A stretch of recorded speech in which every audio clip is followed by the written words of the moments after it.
going tonight? What's going on in the neighborhood? How are you all feeling? What's going on? I don't know what day quarantine it is because I'm not really quarantined, I guess. But Jason, what day quarantine are you at? Are you counting It's them? yeah, it's in the 20s now. I think it's Like 20 or 20? 21 today. Is it Wow. 21? Okay. Yeah, Because you something kind of like that. stayed out a little bit. You didn't quarantine right away. No, no, not right away. Okay. But Because yeah. I thought someone said today it was like day 26 or something. But I'm like, that's kind of a Yeah, that's for lot. people that were quarantining longer. So, So we're here for your enjoyment, your fun. We're gonna have a good show. And yeah, s- that's for people that were quarantining. oh, we got a little That, reverberage that was there. me. Yeah. So we're we're gonna have a good show in store for you tonight. We're gonna talk WrestleMania because I did watch it. We both did begrudgingly. I kind of blame you a little bit, Jason, because you were Yeah, like, you gonna should I watch start it, and that? I was like, yeah, and you're like, oh, you gonna watch it, and I was like, all right, I'll watch it. Like, you sure, buddy? So we'll One talk. last hit? What were you gonna say? I said one last hit. Are you sure? Yeah, I'm just Um, so we're gonna talk WrestleMania both nights. Yeah. So we're gonna talk WrestleMania. So it's not gonna be a normal wrestling segment. It's just gonna be WWE. We're just gonna talk about it. I mean, maybe we'll sprinkle in a little something. I don't know. But what WrestleMania meant for WWE, I watched a tiny bit of Raw last night. Tiny bit more of like I just fast forwarded through it, and then I watched like one match. So Yeah. maybe we'll talk about that. So just a little wrestling segment, but with us, it will probably turn into a big wrestling segment. And then I'm assuming the last segment of the show is going to take a while. It's going to be a very intense final segment. We are going to be giving you our list of our favorite Pokemon by type. So some website, I don't know the name, and I feel bad about that. cpokemon.com put out this kind of like drop down thing where you can pick your favorite Pokemon by type, and they were like, getting everybody to be like, hey, post this on Twitter, post this on, Facebook, post this on Instagram, like show the world your favorite Pokemon. So everybody that I know has been asking me what my list is because once I found this, what was this? I found it Thursday, I found it Thursday, and then Friday I gave it to you, Jason. But on Mhm. Thursday I was posting it to like all like my uh, the Pokemon people that I play like the tournaments with and all that. We have like a judges chat and all that, so I sent it to all them. Most of them posted theirs up, and I still haven't because I've been like fighting with myself for like the last 5 days on what my Yeah. Pokemon will be. So the final segment will be that. We'll go through each type and we'll give you our reason of why we chose it, you know, what the reasoning is, why we love that Pokemon and stuff like that. So it's going to be a lot of fun. So, Yeah. If anyone wants to make their list, the link is in our Twitter post and our Facebook post. yeah, yeah, and it's fun. It's an easy thing to do. Like I said, it's legit just a drop down menu. And it gives you all the names, and when you sometimes like you might forget a name or confuse a name, but when you click the name, it shows you the picture of the Pokemon like right when you pick it, so you kind of can't make a mistake. So it's one of those things like it's pretty easy to do, I think. And they have multiple forms. Like if you want to, I kind of stayed purist with what I did, and I didn't put any like mega evolutions or anything like that. It's implied that they can go mega, I guess, but all mine are just their normal final or whatever evolution it is. I didn't do like G Maxes. I didn't do like mega evolutions. I didn't do anything like that. I did just their normal type, like their normal self. So, yeah. But that will be our last segment. I'll probably be around like 8:15 because we love to talk wrestling, so it's probably gonna be a bit. But wrestling and Pokemon should be a lot of fun. right now, normally what we do is we kind of talk about what we did this week, what's been going on in the world. So it's going to kind of be around the rift in 20, 30 minutes. And because I didn't really consume anything. So we'll kind of talk about some random stuff for the next 20, 30 minutes. And then we'll go there. So this is episode 198. Dimitri, you're like the page master. You're like the number master. I think it's 196. No, because last week was 197, wasn't it? You don't know. Yeah, That's not it says good. 196 on here. That's what I'm going by. 196 is definitely not. Well, right. then I'll have to update it. I don't think. I got enough stuff to worry about than numbering them. I mean, I feel like the number's important. It'll be the mystery episode. Yeah, because all right, last week was 196, so this is 197. All Well, right, actually, I'll change it right now then. whoa, it says 196 has been like the last 3 episodes. Oops. Oh well, I'll change All it right, now. so this is 198. Okay. Last week was 197. Wait, no, it wasn't. Jeez. Okay, because it's split up into two. All right, this is 197 because last week was 196. Okay, 197 it is then. Okay, All right. I think No takebacks. no Yeah, takebacks. right. I guess. It's there now. Yeah. Well, yeah, because we have the last week's episode split into 3 parts. Yeah, accidentally it's all 'cause messed we up. had some technical difficulties. last Yeah, time. I should probably fix that. All right, today's 197. Yeah. That's it. All right. I So- can't change it now. Settled. I can, but I don't want to. So it's episode 197. I'm your host, John. Jason's across from me via Skypeage. Screw Zoom. Zoom can take a hike. I don't care what anybody says. Dimitri's to my left in the booth. And this is episode 197. Officially 197, folks. So, yeah. So, like I said, normally we talk what we consumed. I haven't really consumed stuff. I'm sure Jason consumed a lot. Dimitri probably watched some television show. I So, usually do that anyway. I mean, I guess I did consume something today. I don't know. We'll get into it. So, let's talk. What have you done this week, Jason? What have you been doing in quarantine besides staying home? So I watched Tiger King. Ugh, You gave in. We're gonna talk about Tiger King because gross. I had the same reaction that you two just did whenever someone talked about it. Because I was like, okay, what the hell is this? Like, it was all over my Twitter feed. Like, I couldn't go on Twitter without seeing a Joe Exotic meme or hearing about Carol Baskin or hearing about this show. So I was like, all right. So my girlfriend and I decided we're going to watch it together through Skype. We just both wanted to see what it was about. And honestly, it's the best documentary I've ever seen on Netflix. And the reason for that is because, like, you cannot duplicate who these people are. No, it's so ridiculous. I know that it's so ridiculous. It's not like a straightforward documentary. It's so ridiculous and just crazy that that's But what it the fun is. It's a straightforward because this is just how crazy they are. Like, the documentary itself doesn't play anything up. It's just that, like, yeah, Joe Exotic is just this middle-aged, like, gay dude who dresses really, dresses really flamboyantly, and he ran for president in Oklahoma, and he runs a zoo, and he has like enemies all over the place, and winds up in prison somehow. Like, it's just, the whole thing is, first of all, it's only 7 episodes, so it's so easy to just go through, and there's so many like scumbags involved in this show that when the documentary's over, you have no idea really whose side you're on, because they're all so morally flawed and just such like dirt people that it's like you really don't. You have no idea whose side you're actually on. It's worth a watch if you've got nothing else to do. It's How long is so it? easy to get through. Each episode's only about 40 to 45 minutes, so it's pretty short, and there's only 7 of them. It's totally worth it. I know it's like easy to sort of look at and say, well, because it took off and because everyone's obsessed with it, I'm going to ignore it because like it looks dumb, but trust me, it's hilarious.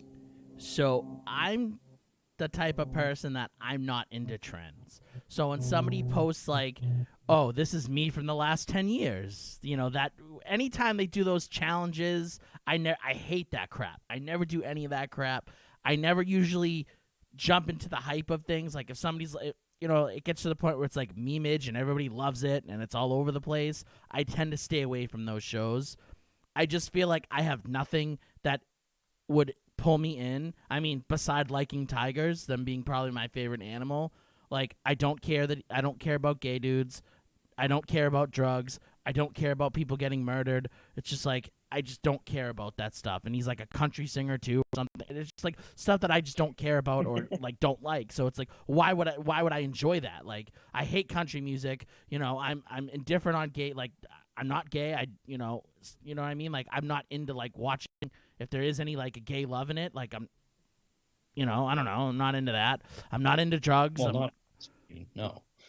I don't know. All the memes that I see is him with like two dudes like shirtless, like looking like they're about to like jump into like a sausage fest. So I'm just kind of like, I want to be nowhere near that meme. So if that's the show, I want to be nowhere near that show. I don't know. It's more of I hate it because everybody loves it. Everyone's like, oh my God, it's so crazy. And Exotic Joe's like the greatest. And oh my God, John, you need to say John, please. Just John, John, please, John. And I'm just like, no. And I'm not going to watch it. So that's how I feel. Fair enough. Yeah. I don't know. I will say that one picture that thing you're seeing of him in bed with the dudes is like one picture that shows up on screen for like 2 seconds. So no, right, but really, there's no explicit stuff in there. Sure. It's really like his relationships are actually not like the focus of the show at all. They're actually like very seldom talked about. The rest of it is like involves like murder cover-ups and just him and people spewing hate at each other. So I believe that. I just feel like what you see from like what you're getting from the memes and everything, it seems like it's like a gay love fest, like murder mystery, like drug induced, like wild ride. And I'm just like, I don't know if I want to get on that wild ride. I'm probably all set. Also, I'm not a big documentary guy. I'm just not. Like, and I blame like Super Size Me for this. Like, I just don't really like documentaries. I'm just not a big fan of them.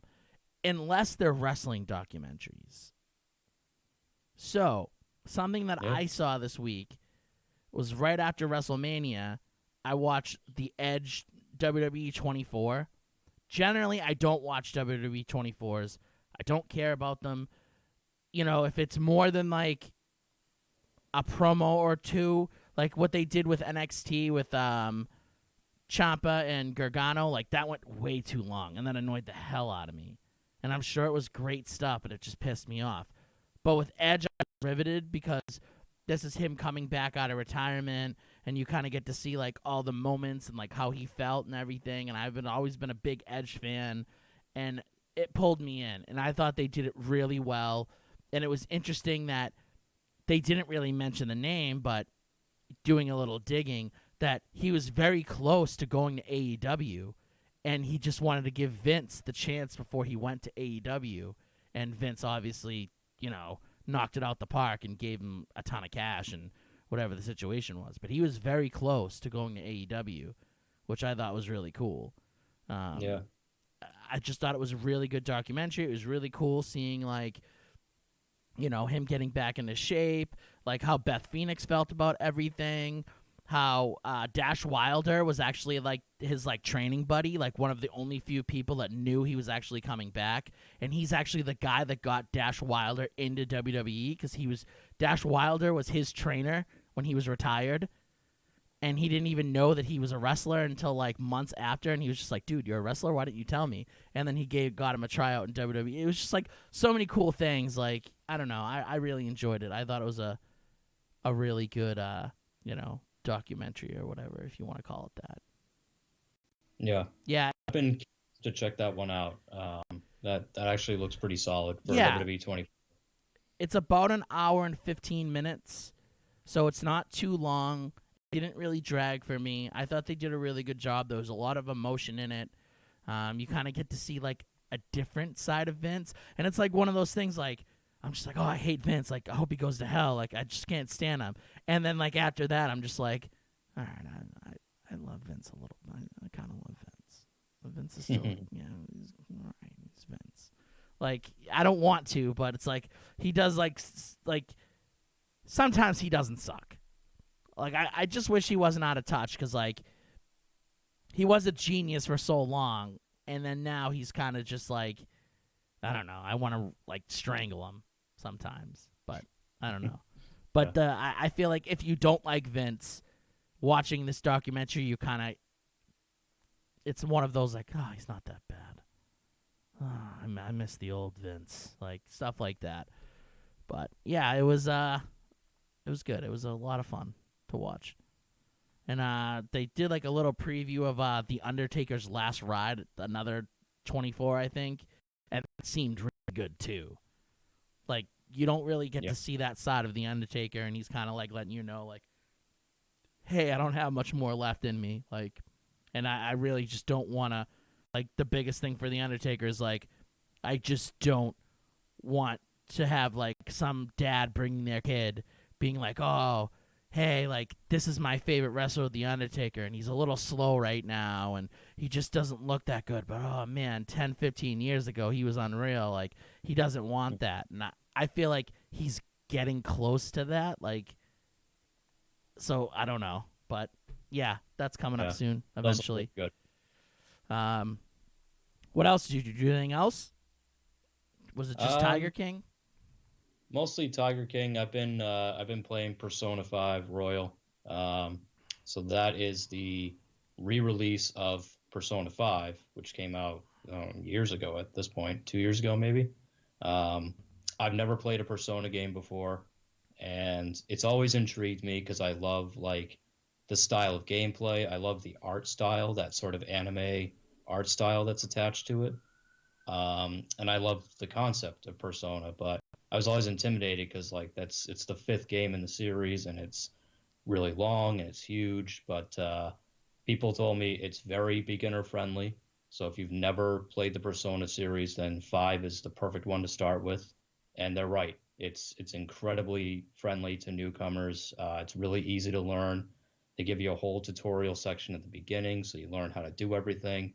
That game's really good. If you have been like me, you've been thinking about getting into Persona, but you don't know where to start, Persona 5 Royal is a good place to start. It's really easy to learn. It's just a really fun game. So been playing a lot of that too. So Jason, aren't you playing like 3 games at once right now? I'm playing like 5 or 6 games at once right now. I like my current docket is like Persona, The Witcher, Doom Eternal, Animal Crossing, MLB The Show, DBZ Kakarot. Like it's a lot.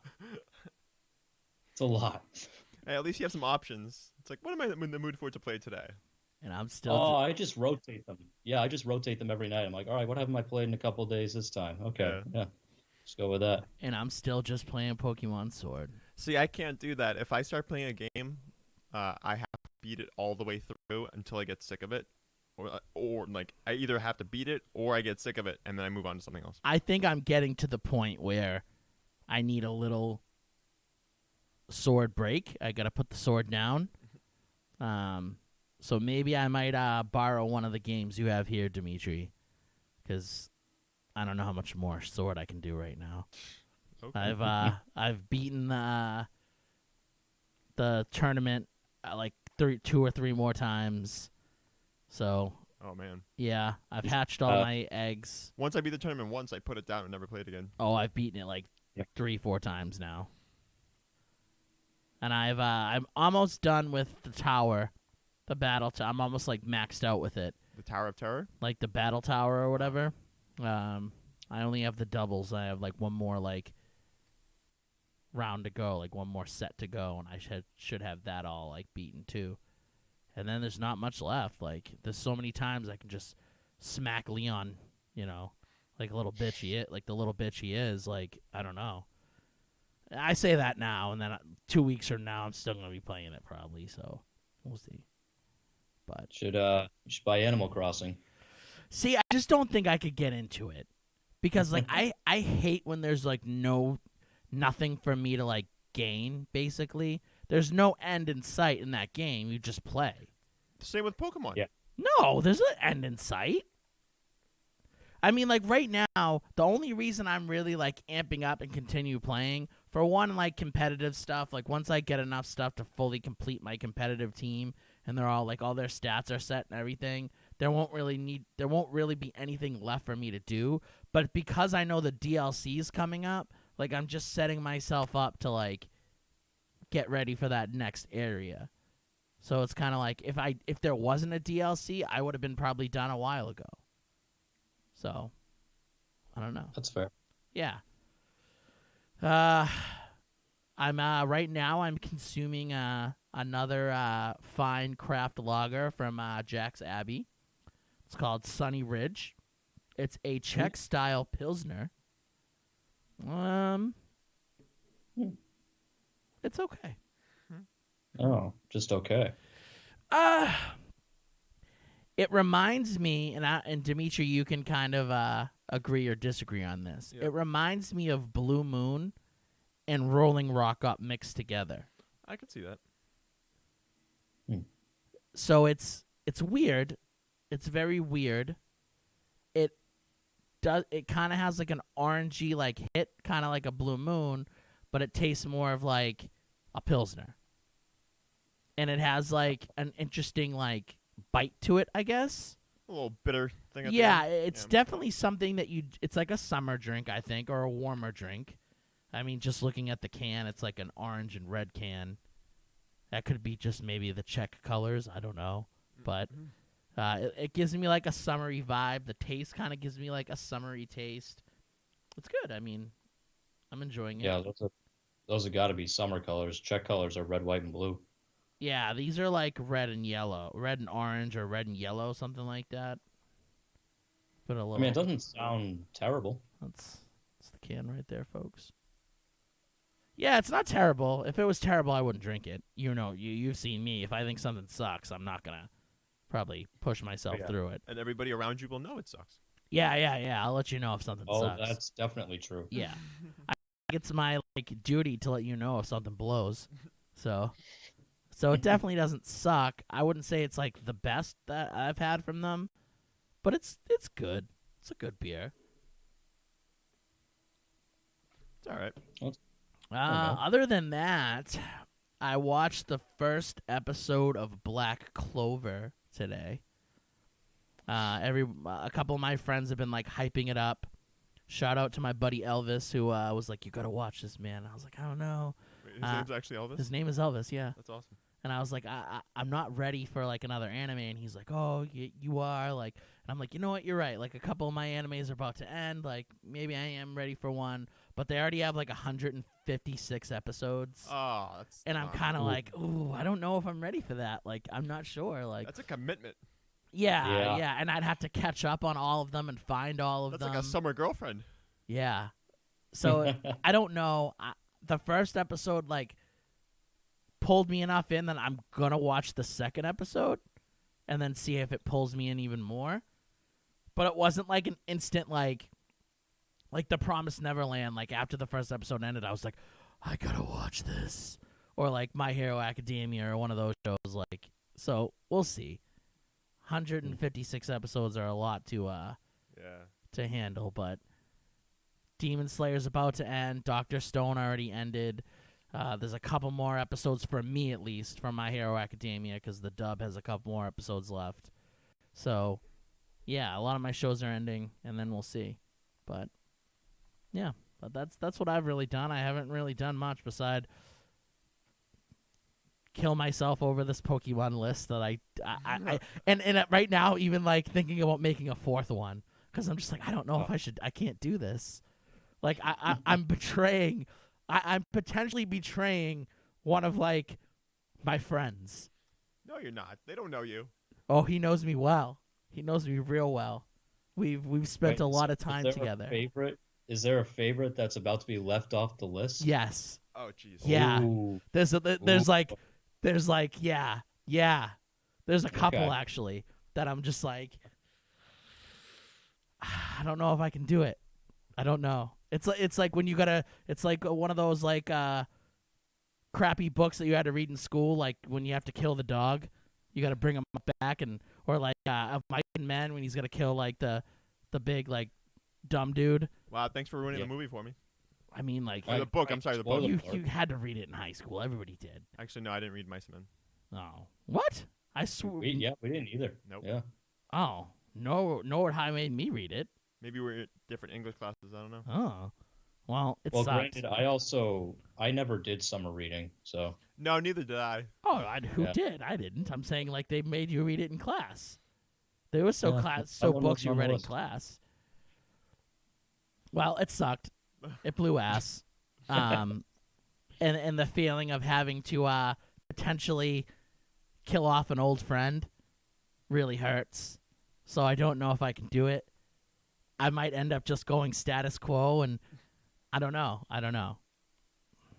We'll see. Yeah. I still got another segment to think about it. So we're going to take a short break, and then we'll be back to talk WrestleMania 36? 36. Yep. Okay. WrestleMania 36 and kind of what's going to be going on with WWE in the near future. So stay tuned.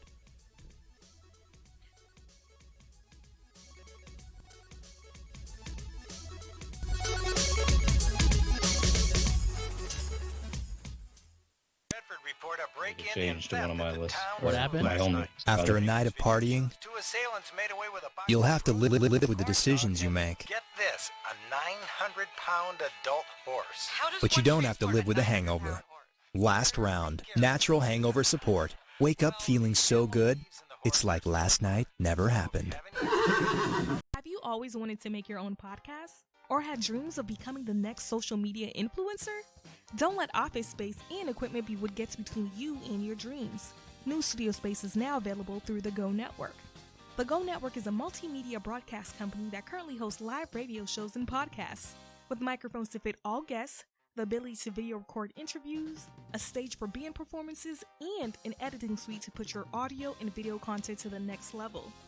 The Go Network will provide assistance with producing, editing, sponsorship outreach, marketing, and more. You can create the podcast or web series you want with the lower price tag. Visit our studio location in Norwood or our audio suite in Canton. For more information, call us at 857-445-0424 or email us at info@gonet.com. That's info@GEAUXNET.com. In a world filled with many distractions, would it be incredible to find a way to get lost in your own choosing? Do you love to hear Chris audio from your favorite podcasts? Have you ever felt like the soundtrack to a movie or video game would sound greater if there was a better way to deliver sound? Bear Dynamic closed-back studio headphones are a perfect tool for any sound enthusiast. Plug in your Bear Dynamic headphones and go on an audio escape. The Bear Dynamic DT770 Pro headphones are a favorite amongst music producers, sound engineers, and broadcasters all over the world. If you're not prepared to compromise on studio sound, visit www.beardynamic.com. That's www.beardynamic.com and get your own pair now. Whether for home or on the go, it is the right product for every need. Aren't you tired of your plain white walls? Do you ever wonder why you feel uninspired at the office or feel like your home lacks character? It's always the same boring walls over and over again. Well, it's time for a change. Visit walldecore3d.com and order wall panels that will turn your walls into beautiful and extravagant looking accent walls. The 3D wall panels give an extra dimension and complement just about any room. Their current selection includes plant fiber wall paneling, MDF wood wall panels, mosaic real wood paneling, and thin slate stone veneer. Remember, that's walldecore3d.com. Order now and add some depth to your life.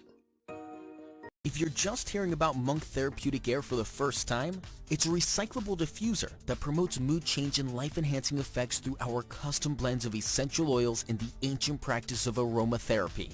Monk is the simplest aromatherapy device in history. You don't have to know anything about essential oils. We do all that for you. Simply pick the way you want to feel, open your Monk, and breathe in as your Monk diffuses an eclectic blend of essential oils and wild plant extracts. Monk is available in 7 different blends, all of which are organic, natural, and free of nicotine, tobacco, or artificial chemicals. Visit MONQ.com to learn more. When I'm feeling sluggish, I'm not looking for the jittery feeling of coffee. I'm reaching for Neurosonic, the only energy drink I trust to keep me going. Neurosonic is just one of the great drinks in the neurofunctioning beverages line. When I'm stressing an interview, Neuro Bliss keeps me cool, calm, and collected. And when it's time to call it a night, I don't want sleeping pills and all the crazy after effects you hear about. I want Neuro Sleep to help me drift off to dreamland. Neuro drinks are surprisingly low calorie and full of the healthiest and most efficacious vitamins and minerals. Artificial flavors and colors don't work for them, and neither should they for you, so they don't allow them in their drinks. To find a store near you that carries Neuro, go to drinkneuro.com or visit amazon.com to order a 12-pack. Neuro, drink with a purpose. Hey Dan, you're a gamer. What is the comfort level of where you are playing? Comfort does not exist in the gaming world. After several hours, you push through the pain. You need Edge. Edge? Extended duration gaming equipment. Do you like your headset? Let me guess. I have to drop hundreds of dollars for the newest, most comfortable headset. No, sir. Keep your headset and let Edge make it better. Add a soft top made from 100% plush sheepskin wool to eliminate top-of-the-head pressure. So I can keep my lucky headset? Keep them and your backups, but let Edge give them an upgrade. What about the seating arrangements? At a tournament, you get a metal folding chair, which is great if I want to knock out a professional wrestler. Terrible if I have to sit in it for hours at a time. Just like Edge upgraded your headset, now they're going to upgrade your chair with soft seat. No more fidgeting around trying to get comfortable. No more pain in your back, shoulders, and butt. Turn any chair into a comfortable gaming station. Go to edgeprogaming.com, type in the code GONETWORK, and receive discounts on your entire purchase. Take your gaming to the edge. Are you in need of stickers, be it for personal or business use? Then you need to go to stickeru.com right now. That's stickeryou.com. Sticker U is passionate about providing you and your business with the highest quality custom stickers, labels, decals, and iron-ons. They can even make you temporary tattoos. If you want to stick out from the competition, then you need Sticker U, as Sticker U provides the best platform in the world to create custom products that make you stick.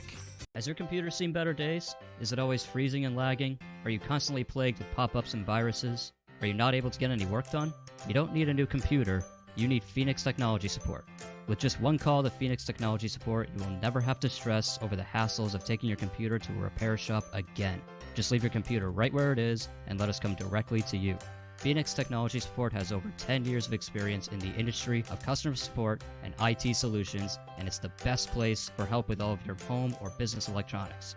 From gaming systems to tablet setups, smartphones to smart TVs, even business servers and emails. We will help set up or troubleshoot almost any technology in your home or office. So next time you think your technology is at the end of its life, have it rise from the ashes like a phoenix by calling Phoenix Technology Support at 617-658-3240. That's 617-658-3240, or go to www.phoenixtechboston.com.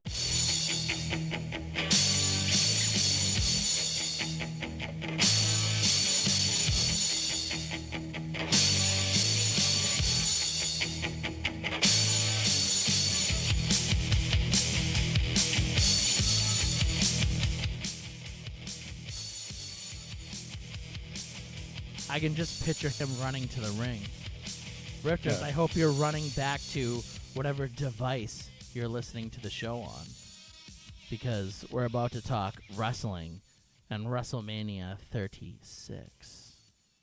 So get ready for a wild time that we only need one segment to hold it, because it's not like WrestleMania that needed 2 friggin' nights.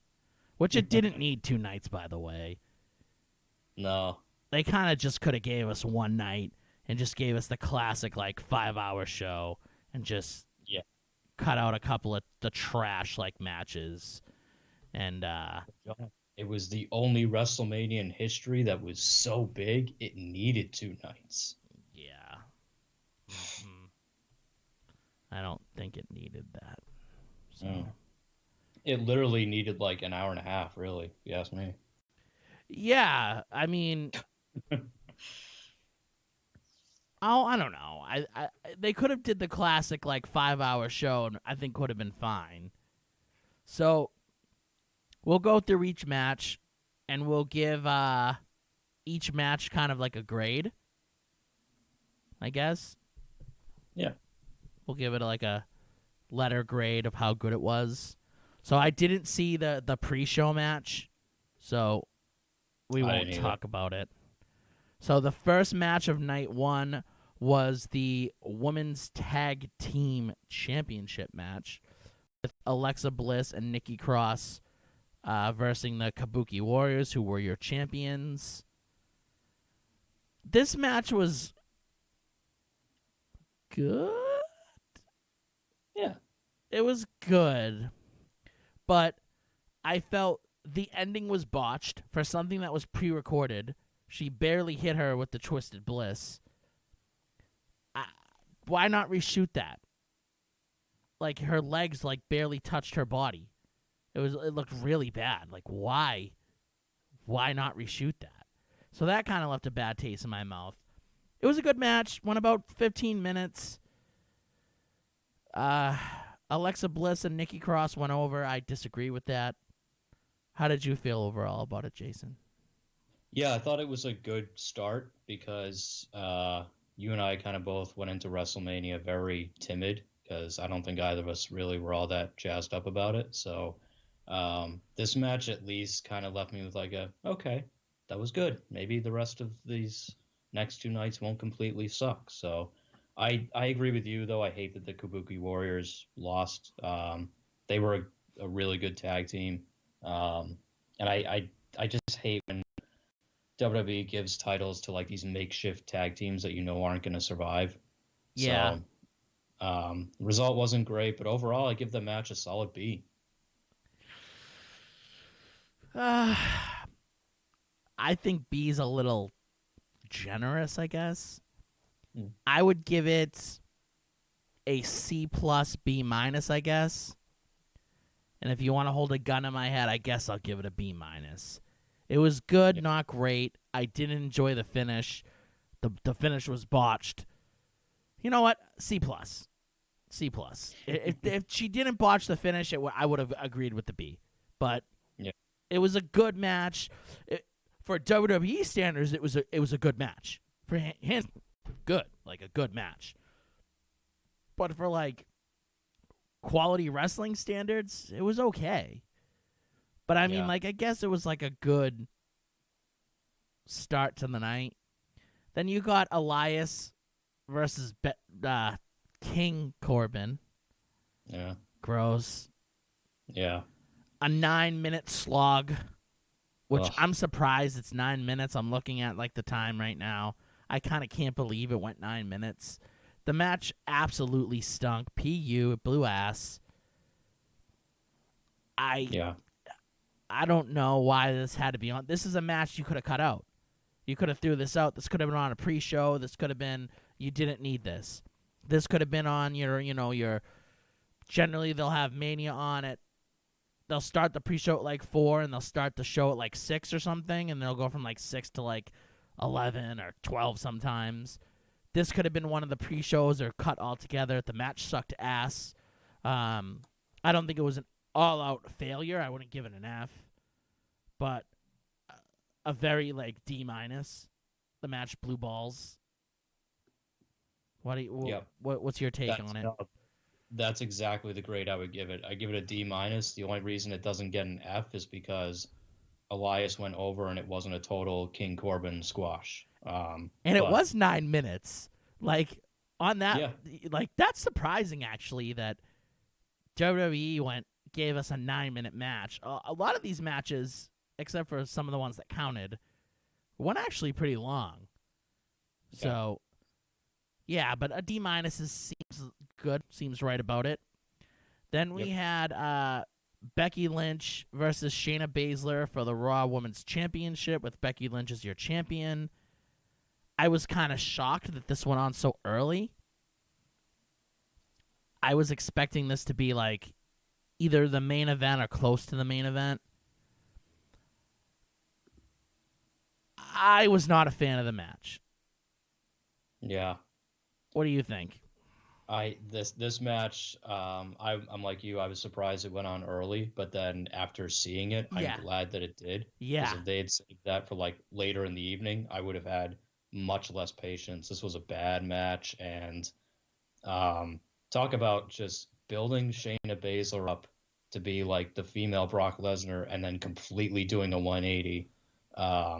That match stunk. I gave it a D. So this is a match that this gets the F. This is an F for me because you built up Shayna Baszler to be this world beater where she destroys everybody in a women's chamber match, makes everybody tap out or pass out or whatever the situation is, just runs roughshod through the whole women's division. And then you get a boring mess of a match where where she ends up losing because Becky bridges her while she's doing her submission hold or something like that. And it's like, you couldn't have got out of that, Shayna. You couldn't have got out. The ending sucked. The match sucked. It was boring. It was like, Shayna's always like really slow. She's like the woman Randy Orton where she's very methodical and that's her style. This was almost like she was in slow motion. Like the match was even slower than her normal match. It was just boring. It sucked. The ending sucked. Granted, it's fine that Becky won. I don't mind that Becky won. I didn't actually need Shayna to win. I just think that the match just should have been a better match. There was no like anticipation. There was no like shock value. There was no like near falls. It was like they didn't want to be there. It was like they mailed it in. So, and I'm glad you said that because the leading rumor now is that Becky's about to take a post-Mania vacation. So she's probably going to be dropping the title soon so that she can do that. And so I read that before Mania, and watching that match, I'm like, oh, that plus the fact there's no crowd, she looked checked out. Yeah. I mean, she looked like she did not want to carry that match. She just looked like, yep, I'm going to retain. I don't care. Like, let's just get out of here so I can go home. Yeah. Yeah, she looked checked out. It was not fun. It was a bad match. Like I said, first F of the night for me. Let's get to our second F of the night. I'm just going to come out there and say it right away. Sami Zayn versus Daniel Bryan. That match blew gigantic balls. That match sucked so much ass. 9 minutes and 20 seconds of basically Sami Zayn running around. Why? I get it. I get that's his character, but he brought like Cowardly Heel to like a new level. The match just blew balls. Why not? You have two of the best wrestlers, because I truly believe Sami Zayn's one of the best wrestlers. Why not let them have like a crazy, awesomely good match? Right. Like maybe have him run around in the beginning. You know, sure, that's fine. But when he gets into it, why not have like a really good match? Nope. No. And like it's a shame. I think that's why that match pissed me off so much, is because I went into it thinking, oh, they're actually gonna let Sammy wrestle against like a legit dude and like have like a real good like technical wrestling match. Nope. 9 minutes of him running around, and then the dumbest ending to a match. One of the dumbest endings to a match I've ever seen. And you know why they did it, right? I don't. So for those who missed it, Daniel Bryan he lost because he flew off the top rope and he ran into a Halua kick counter from Sami Zayn. That was the dumbest thing I've ever seen. That's how he lost. That's how a former world champion loses in WWE these days. The reason they're doing that is because he's doing this whole he's training with Drew Gulak thing. Yeah. And Drew Gulak is trying to bring him back to like mat basics and technical wrestling. So they're going to have a whole, well, you shouldn't have taken the risk by flying off the top rope. Look what happened.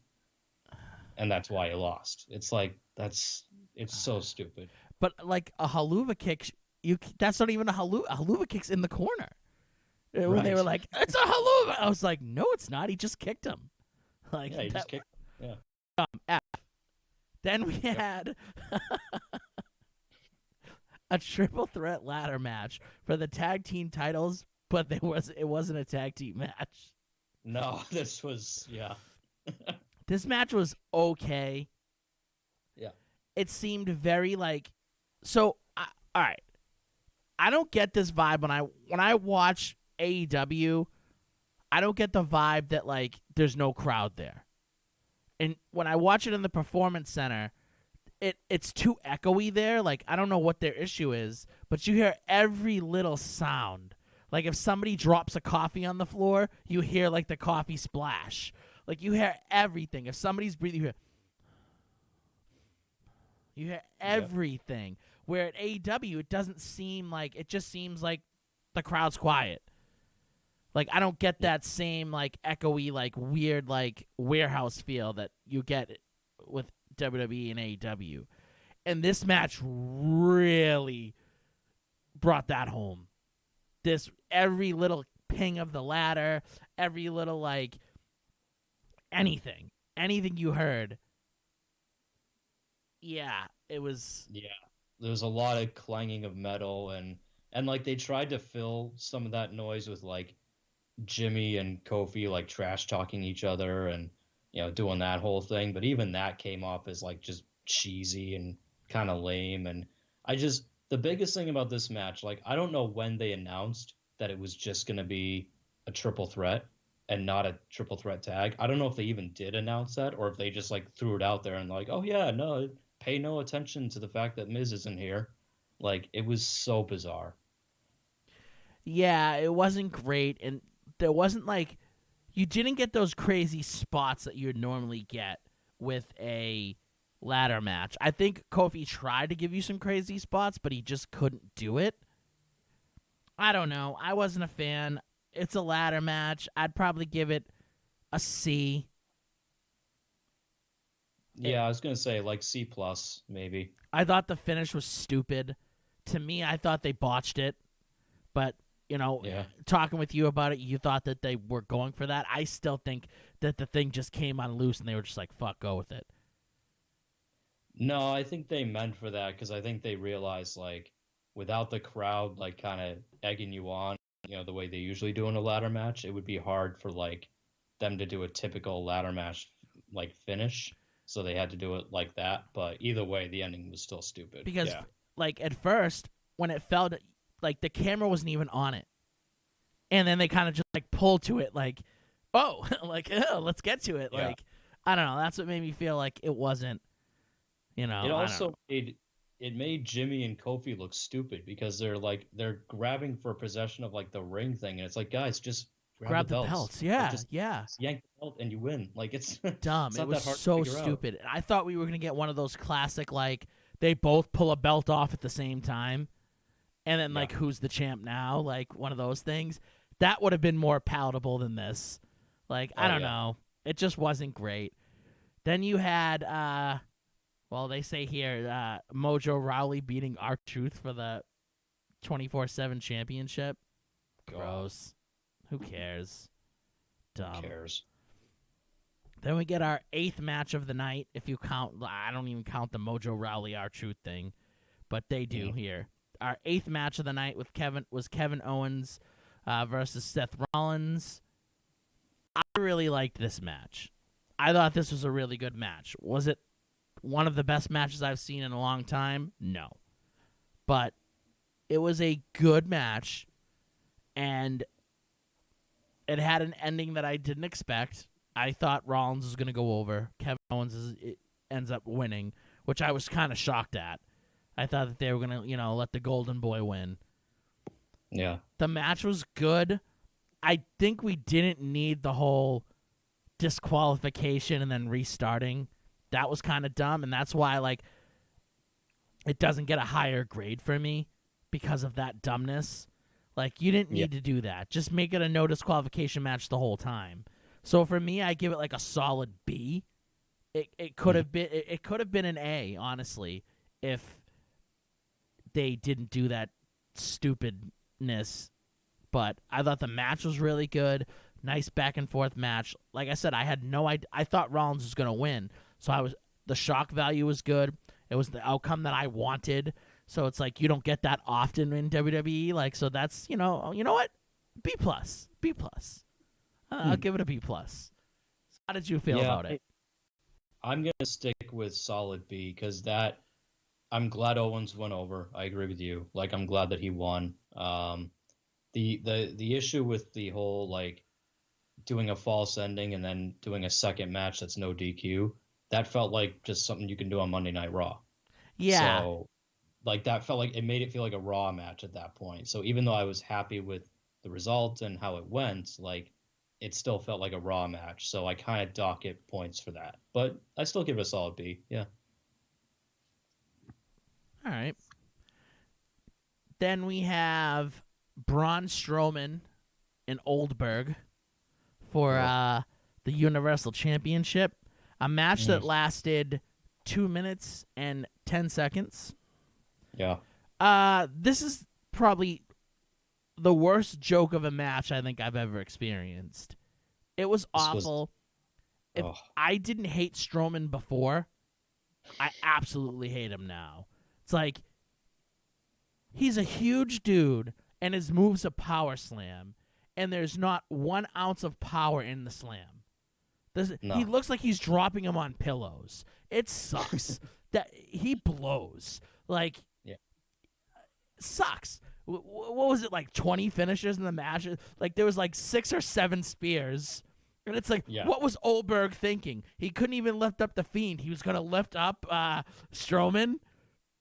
It's just like that dumb. Was the only thing. That was the only thing I was looking forward to in this match. I was like, I want to see him try to lift up Strowman. I want to see this. And he didn't even try because he knew.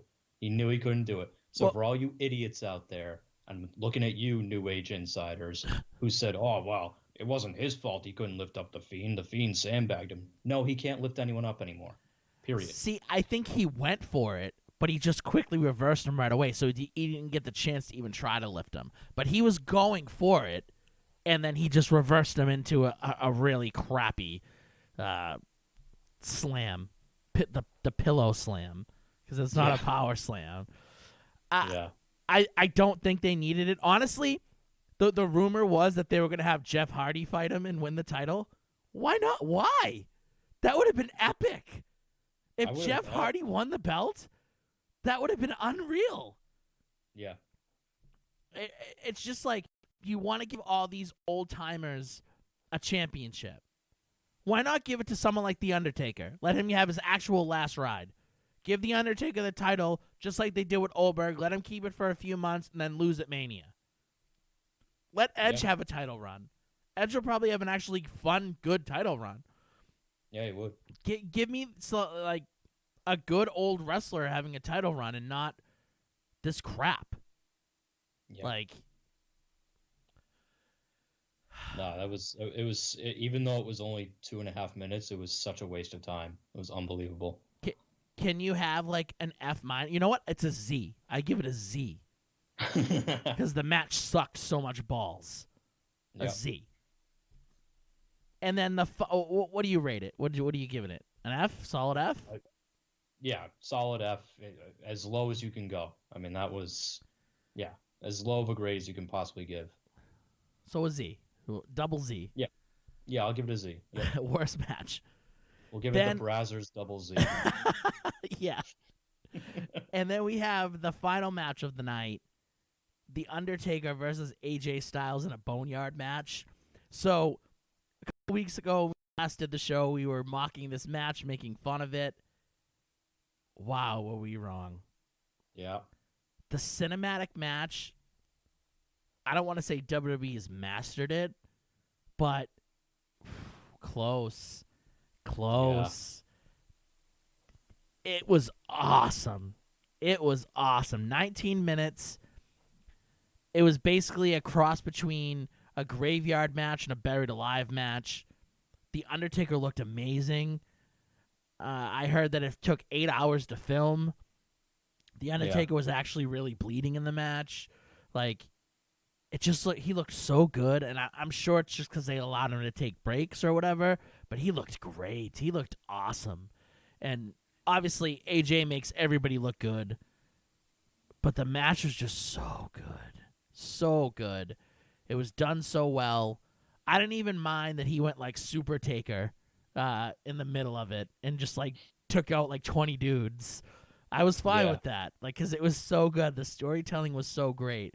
And I was not like, I'm not a big fan of the American Badass. Okay. Never really liked him. He's always the undertapper to me when he's that. And I was like feeling the American Badass like in this match. And I liked that they gave you like little snippets of him still having that supernatural ability and stuff, like appearing from behind him when he was in the grave and everything. It was a great match. It was a fantastic match. I'll go to say that it's top 3 best Undertaker matches of all time, which is crazy because, yeah. So it was awesome. The only complaint I have was they kind of made AJ Styles look like a bitch towards the end. Yeah. Like, basically at the end, he's like crying to the Undertaker not to bury him. Like, oh, please. Like, that was a little disappointing. So the only thing I thought of with that is I wonder if they're almost doing to AJ what they did to Taker at one point, where he does get buried alive at the end of the match, and AJ's going to take some time off, and then he'll come back, and he's going to be like super villain AJ Styles. Like he's going to, and you know more about AJ's career than I do. I don't know if there's a more heel version of him that we're missing out on that maybe they're about to bring back, but that's what I'm hoping. Probably not. Like, he's always just been like that, like, cocky, I'm better than you heel. Well, I mean, Bullet Club AJ, I guess, would probably be, like, a little bit more dirty than he is now, but you'd have to actually give him a team that makes him, like, ferocious, and they neutered them. Like, the club sucks. So it's kind of like, I don't know what they can do. AJ's at that point right now where I still believe he's the best wrestler on the planet. And he's that guy that everybody wants to wrestle now before he's done. So, like, I know, like, this whole match started because Taker was unhappy with his match with Goldberg, and he was talking to Kurt Angle, and Kurt Angle was like, hey, man, like, I know you're disappointed in that match, but you need to have a match with AJ. Like, he'll set you right. And that's the whole reason why they started the program, was Taker was like, I want to have a match with you. And AJ was like, all right, let's do it. And it's like, that's really what it is. AJ Styles is that guy that's like, that gives you your groove back. Like, it happened with Cena. Like, he wrestled Cena, and then Cena went on that run of, like, really good matches where we were like, whoa, maybe Cena can wrestle. Mm-hmm. And then, like, I feel like he did the same thing with Roman Reigns where we were just like, whoa, oh. Like, I just feel like he goes on, like, he has these matches, and he just makes people look really, really good. And he definitely made The Undertaker look awesome. Like, unworldly how good The Undertaker looked. Like, he looked like he was, like, it was like a 10-year, like, we went back in a 10-year time machine or something. So, like, I loved the match. Like I said, I think it was one of Taker's best matches of all time. I think that it was one of WWE's best matches in the last, like, 10 years. It was an excellent match. So, like, as much as I want to just give it an A, I got to give it an A+. Like, I want to give it an A because they made AJ look like a bitch, but it's just too good to, like, A+. It was probably the best match of the whole wrestling. Like, it made night one. It saved night one. Yeah.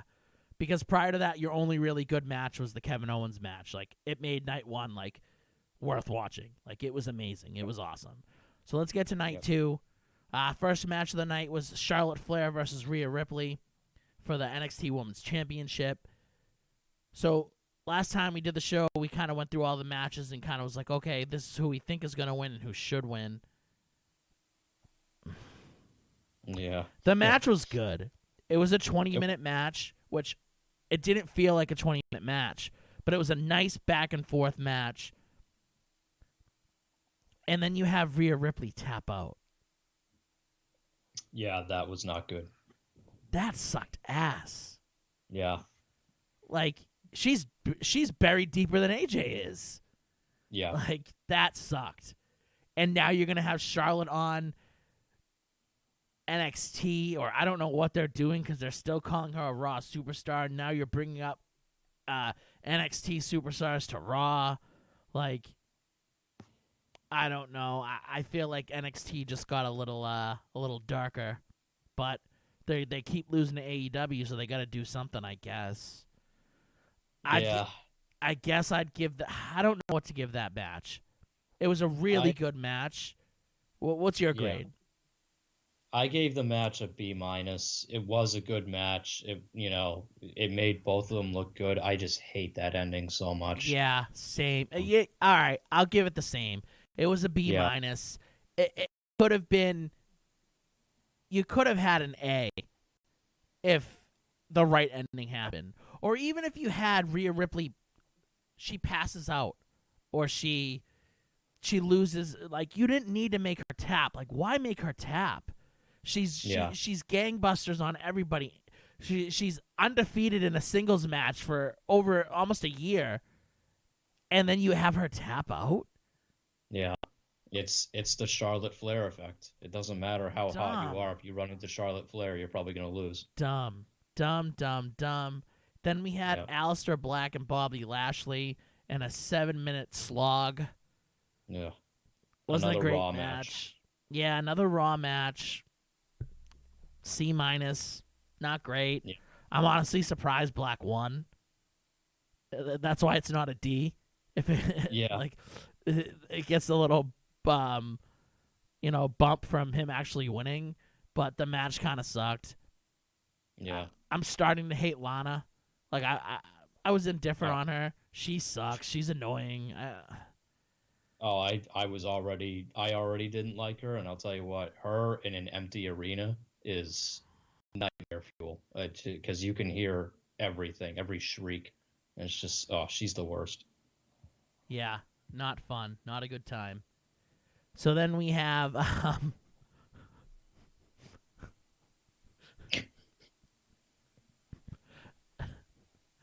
I forget actually what's next.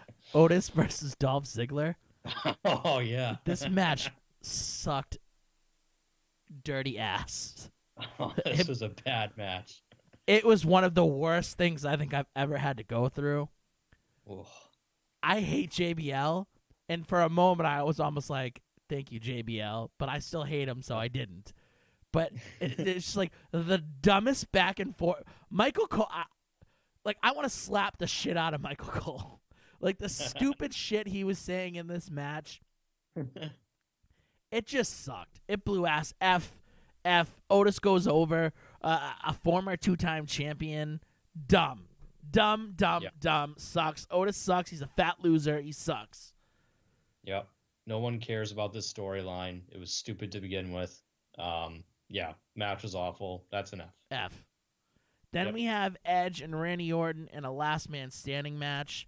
36 minutes and 35 seconds. Whew. I liked this match a lot. I think it went too long. But after watching Edge's documentary, I realized why it did. His number one thing was he wanted to prove to everybody that he could still go and he was still the Edge of old. So he really wanted to push it and show. But I still think even if you cut it 6 minutes and make it a 30-minute match, make it a 25-minute match, fine. There was some things we didn't need, or there was just too much selling in the match. Like when they were in that room with the metal table, and they were just every move they'd be like, oh, and they'd lay on the table for 2 minutes. You could have cut out some of the time. Some of the hallway scenes, when the cameramen were getting knocked down and stuff, were stupid. I liked the match a lot, but it hurt. The time hurt it. So it's a solid B for me. I want it to be better. I wanted to give it a better grade, but the time really hurt it, in my opinion. Yeah. I was much harsher because this was the one match I was really looking forward to from night 2. This match was basically the only reason I watched night 2. And it went on earlier than I thought, which is fine, but I was like, okay, just kind of wanted that later. It was so long, and it was a lot of just like you said, there were a lot of just moments where they're both just lying there dry heaving and grunting. Yeah. And it was just awkward to watch, and I don't know. It was okay, but I give it a C plus. I wanted so much more. I liked it. I just think that it went a little too long. I don't know, and I thought like the physicality wasn't as much as I mean, they got physical, and it wasn't like they were just being like, oh, because of Edge's neck, like they couldn't go hard because he got slain. They went hard. I just felt like there wasn't that many like there wasn't much originality to it. It reminded me of like a heavier version of Gargano and Ciampa when they were fighting through it, like on NXT. So Right. I mean, like part of it's because of where they were. I guess it kind of hurt a little bit, but there was just some dumb decisions they made in the match, I think. But like I said, I liked it. It just went a little too long. So B for me. Then we got the Street Profits versus Angel Garza and Austin Theory. Another Raw match. Yeah. C-. I like the Street Profits. Nothing great there. They decided to bring up Bianca Belair. I think that's a dumb move. And they confirmed it on Raw. She's now a Raw superstar. It's like kind of dumb. Well, you knew they were going to at some point. Sure, yeah. But it's just like husband-wife thing. But why they shouldn't be bringing people up anymore because NXT needs the people. You know what I mean? Yeah. Like they need the talent. Like they're losing talent. So I don't know. That was disappointing. Then we had the 5-way women's match. I liked this match. I thought it was good. Yeah.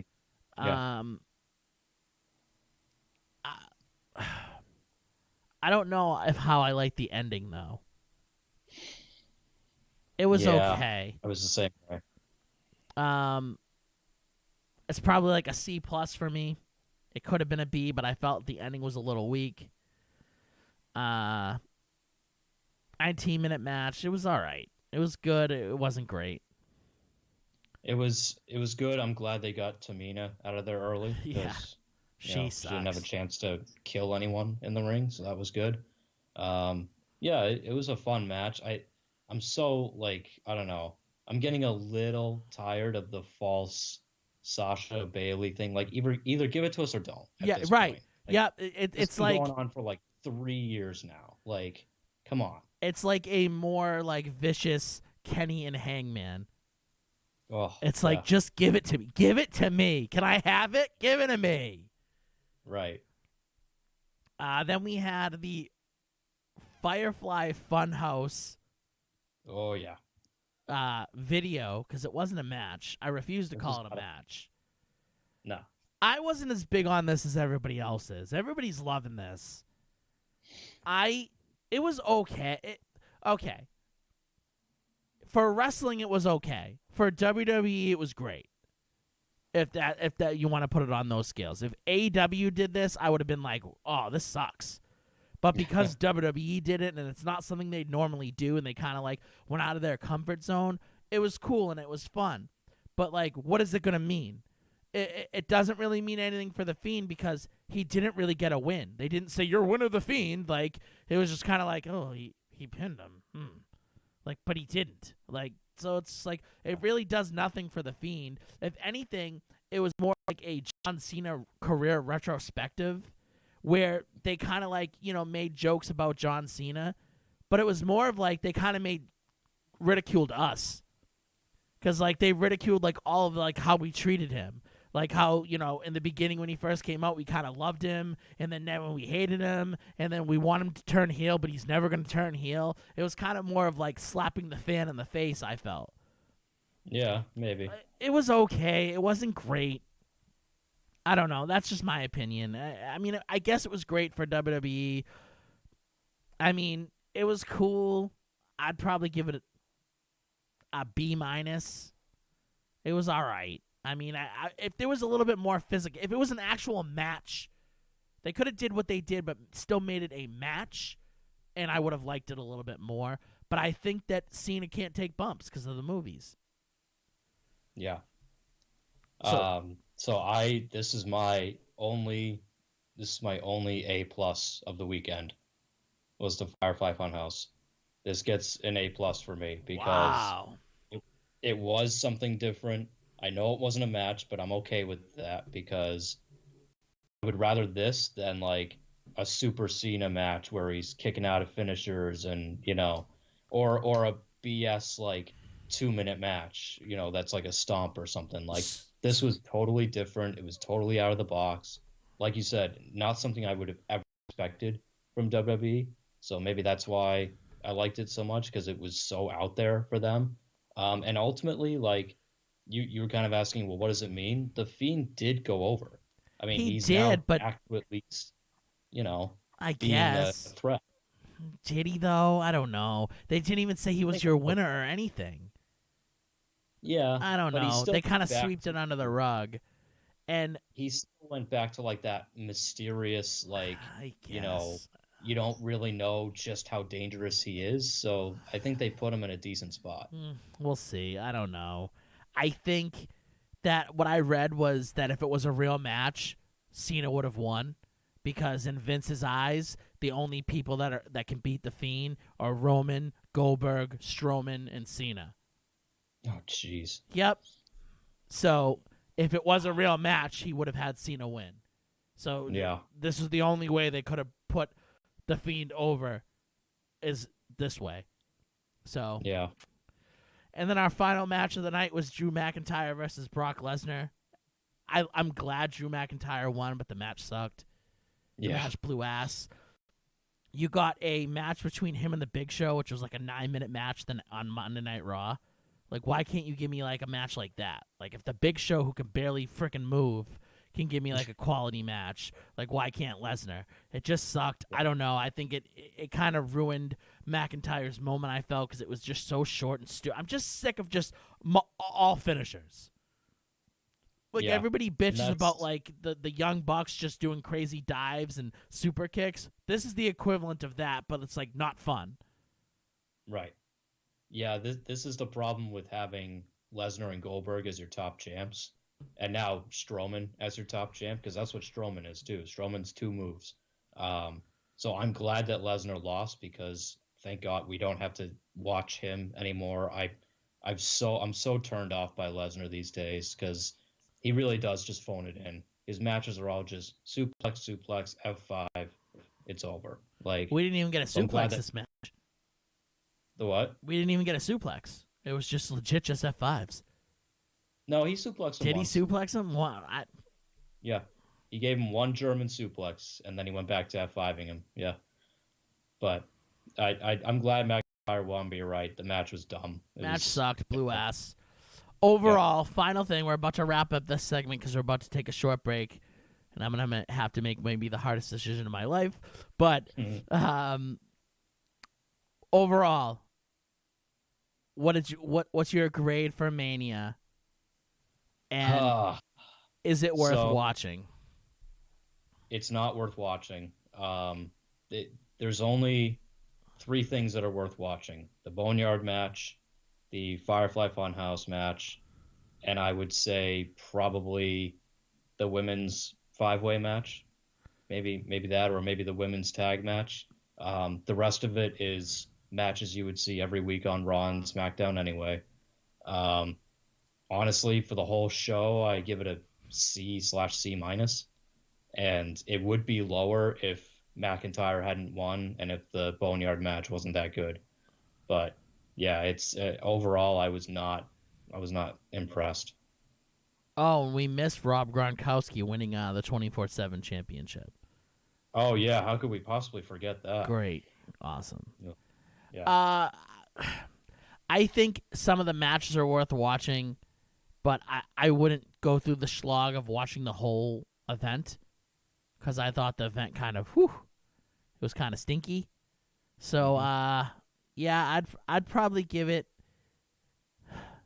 maybe a C+ just because the Boneyard match was so strong. I did like Edge and Orton even though it went a little too long. Yeah, it wasn't great. It wasn't great, but the Boneyard match was just so amazing that, like, go watch the Boneyard match. Go watch the Boneyard match. Watch that. It's definitely a bright spot in the career of The Undertaker. So we're going to take a short break, and then we're going to talk our favorite Pokemon by type. So all you trainers, get ready. We're about to get in the nitty-gritty of the Pokemon world.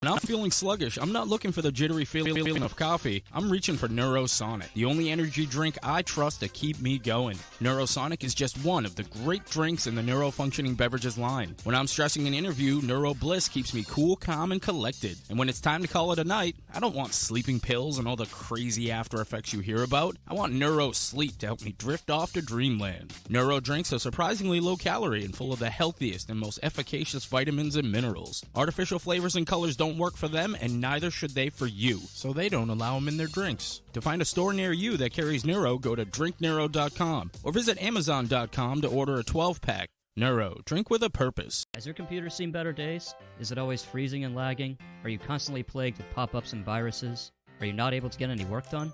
You don't need a new computer, you need Phoenix Technology Support. With just one call to Phoenix Technology Support, you will never have to stress over the hassles of taking your computer to a repair shop again. Just leave your computer right where it is and let us come directly to you. Phoenix Technology Support has over 10 years of experience in the industry of customer support and IT solutions, and it's the best place for help with all of your home or business electronics. From gaming systems to tablet setups, smartphones to smart TVs, even business servers and emails. We will help set up or troubleshoot almost any technology in your home or office. So next time you think your technology is at the end of its life, have it rise from the ashes like a phoenix by calling Phoenix Technology Support at 617-658-3240. That's 617-658-3240, or go to www.phoenixtechboston.com. In a world filled with many distractions, would it be incredible to find a way to get lost in your own choosing? Do you love to hear crisp audio from your favorite podcasts? Have you ever felt like the soundtrack to a movie or video game would sound greater if there was a better way to deliver sound? Bear Dynamic closed-back studio headphones are a perfect tool for any sound enthusiast. Plug in your Bear Dynamic headphones and go on an audio escape. The Bear Dynamic DT770 Pro headphones are a favorite amongst music producers, sound engineers, and broadcasters all over the world. If you're not prepared to compromise on studio sound, visit www.beardynamic.com. That's www.beardynamic.com and get your own pair now. Whether for home or on the go, it is the right product for every need. Redford reported a break-in and theft at the town zoo last night. After a night of partying, Two assailants made away with a box you'll have to of live with the corn decisions dogs you and make. Get this, a 900-pound adult horse. But you don't have to live with a hangover. Last round, natural hangover support. Wake up feeling so good, it's like last night never happened. If you're just hearing about Monk Therapeutic Air for the first time, it's a recyclable diffuser that promotes mood change and life-enhancing effects through our custom blends of essential oils and the ancient practice of aromatherapy. Monk is the simplest aromatherapy device in history. You don't have to know anything about essential oils. We do all that for you. Simply pick the way you want to feel, open your Monk, and breathe in as your Monk diffuses an eclectic blend of essential oils and wild plant extracts. Monk is available in 7 different blends, all of which are organic, natural, and free of nicotine, tobacco, or artificial chemicals. Visit monq.com to learn more. Aren't you tired of your plain white walls? Do you ever wonder why you feel uninspired at the office or feel like your home lacks character? It's always the same boring walls over and over again. Well, it's time for a change. Visit walldecore3d.com and order wall panels that will turn your walls into beautiful and extravagant looking accent walls. The 3D wall panels give an extra dimension and complement just about any room. Their current selection includes plant fiber wall paneling, MDF wood wall panels, mosaic real wood paneling, and thin slate stone veneer. Remember, that's walldecore3d.com. Order now and add some depth to your life. Hey Dan, you're a gamer. What is the comfort level of where you are playing? Comfort does not exist in the gaming world. After several hours, you push through the pain. You need Edge. Edge? Extended duration gaming equipment. Do you like your headset?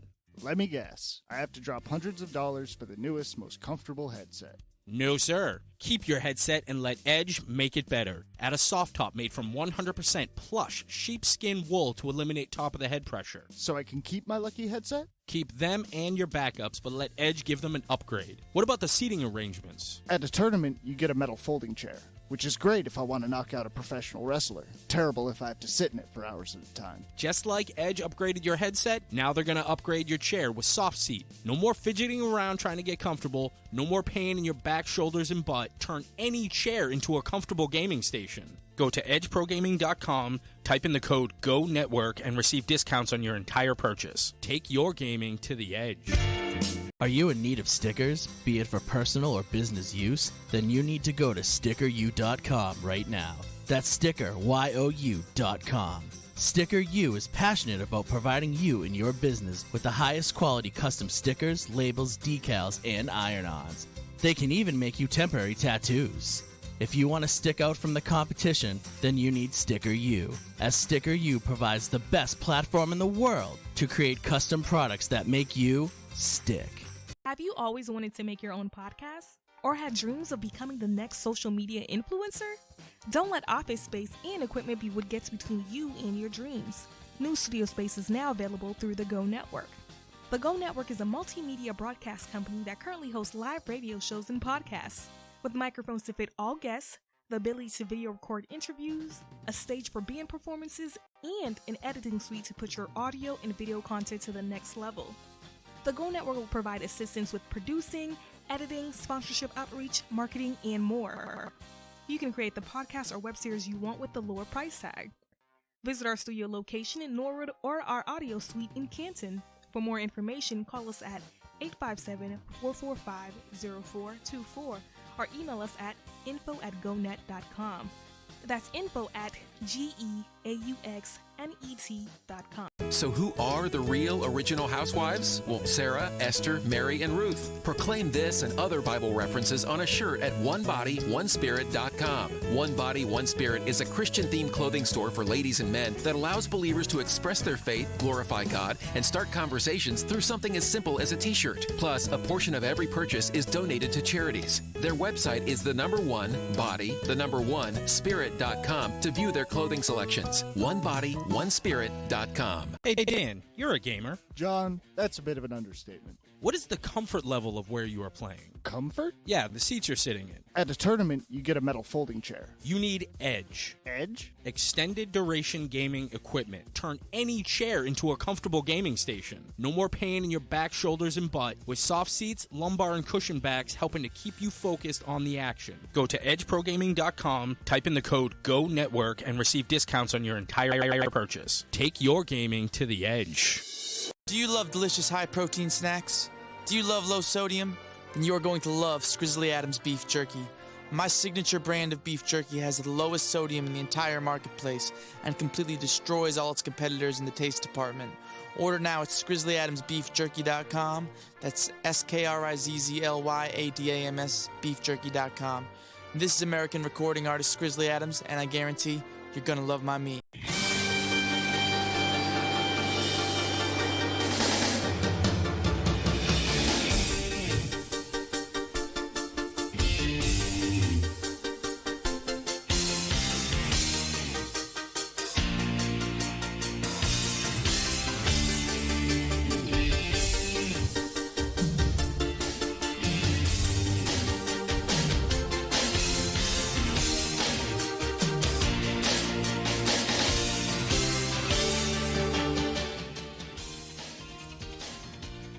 Time.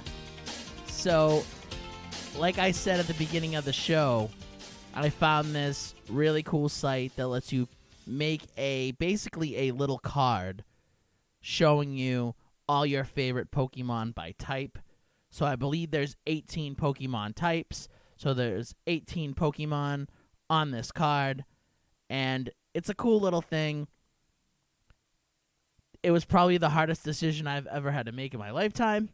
So we're going to go through the whole card and explain to you, like, why we chose who we chose. Because, like, some of you are probably like, hey, I was expecting there to be certain Pokemon on John's card, and they're not there.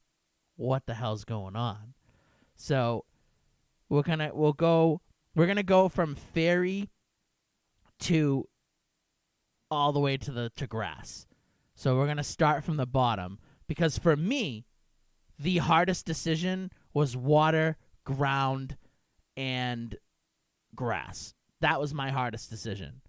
The three. Every other type I had done for days, and those three took me to like the last few minutes to decide on what I was gonna do. So let's get into the fun here. So fairy type is the first type we're gonna talk about. So Jason, tell me why you chose the Pokemon for your fairy type.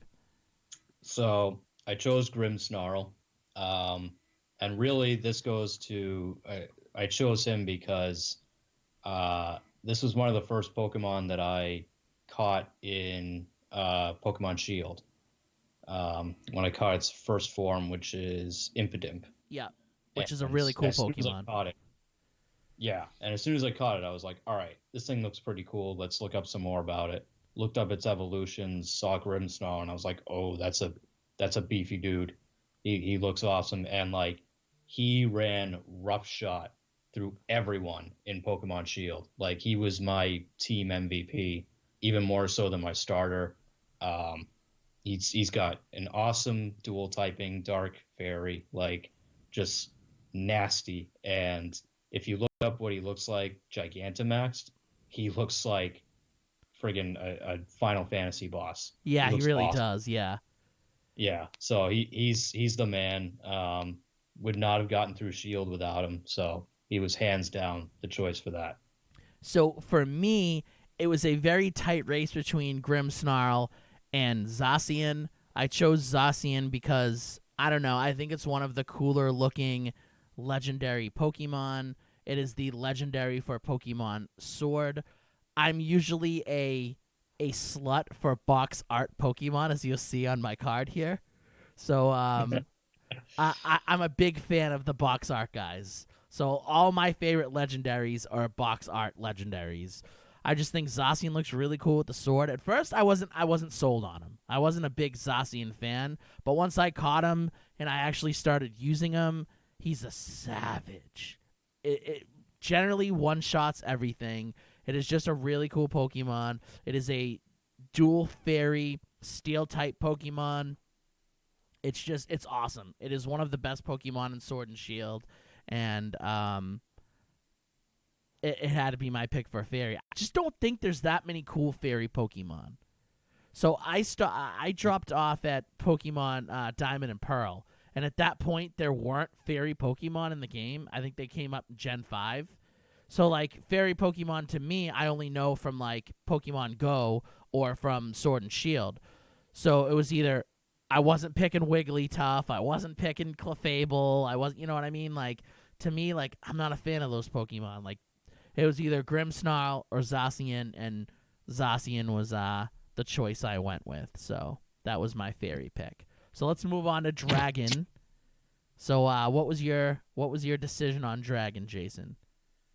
I chose Rayquaza. And again, this is more of a personal choice because Rayquaza was the first ever like rare shiny that I caught from a raid. And I caught him on a solo raid. I did the raid by myself because no one else showed up. It was like one of the first raids I ever fought in Pokemon Go. And I never expected to get a shiny at all. I was just like, oh, I just want Rayquaza. He's badass. He's a badass dragon. And I got the shiny, which if you haven't seen the shiny, it's just a black Rayquaza. Yeah. But it looks badass. It does look badass. And the Mega Rayquaza looks even more badass. It looks like something that even Samurai Jack would be like, oh, I'm not. No, yeah, I'm not gonna have a fun time with that.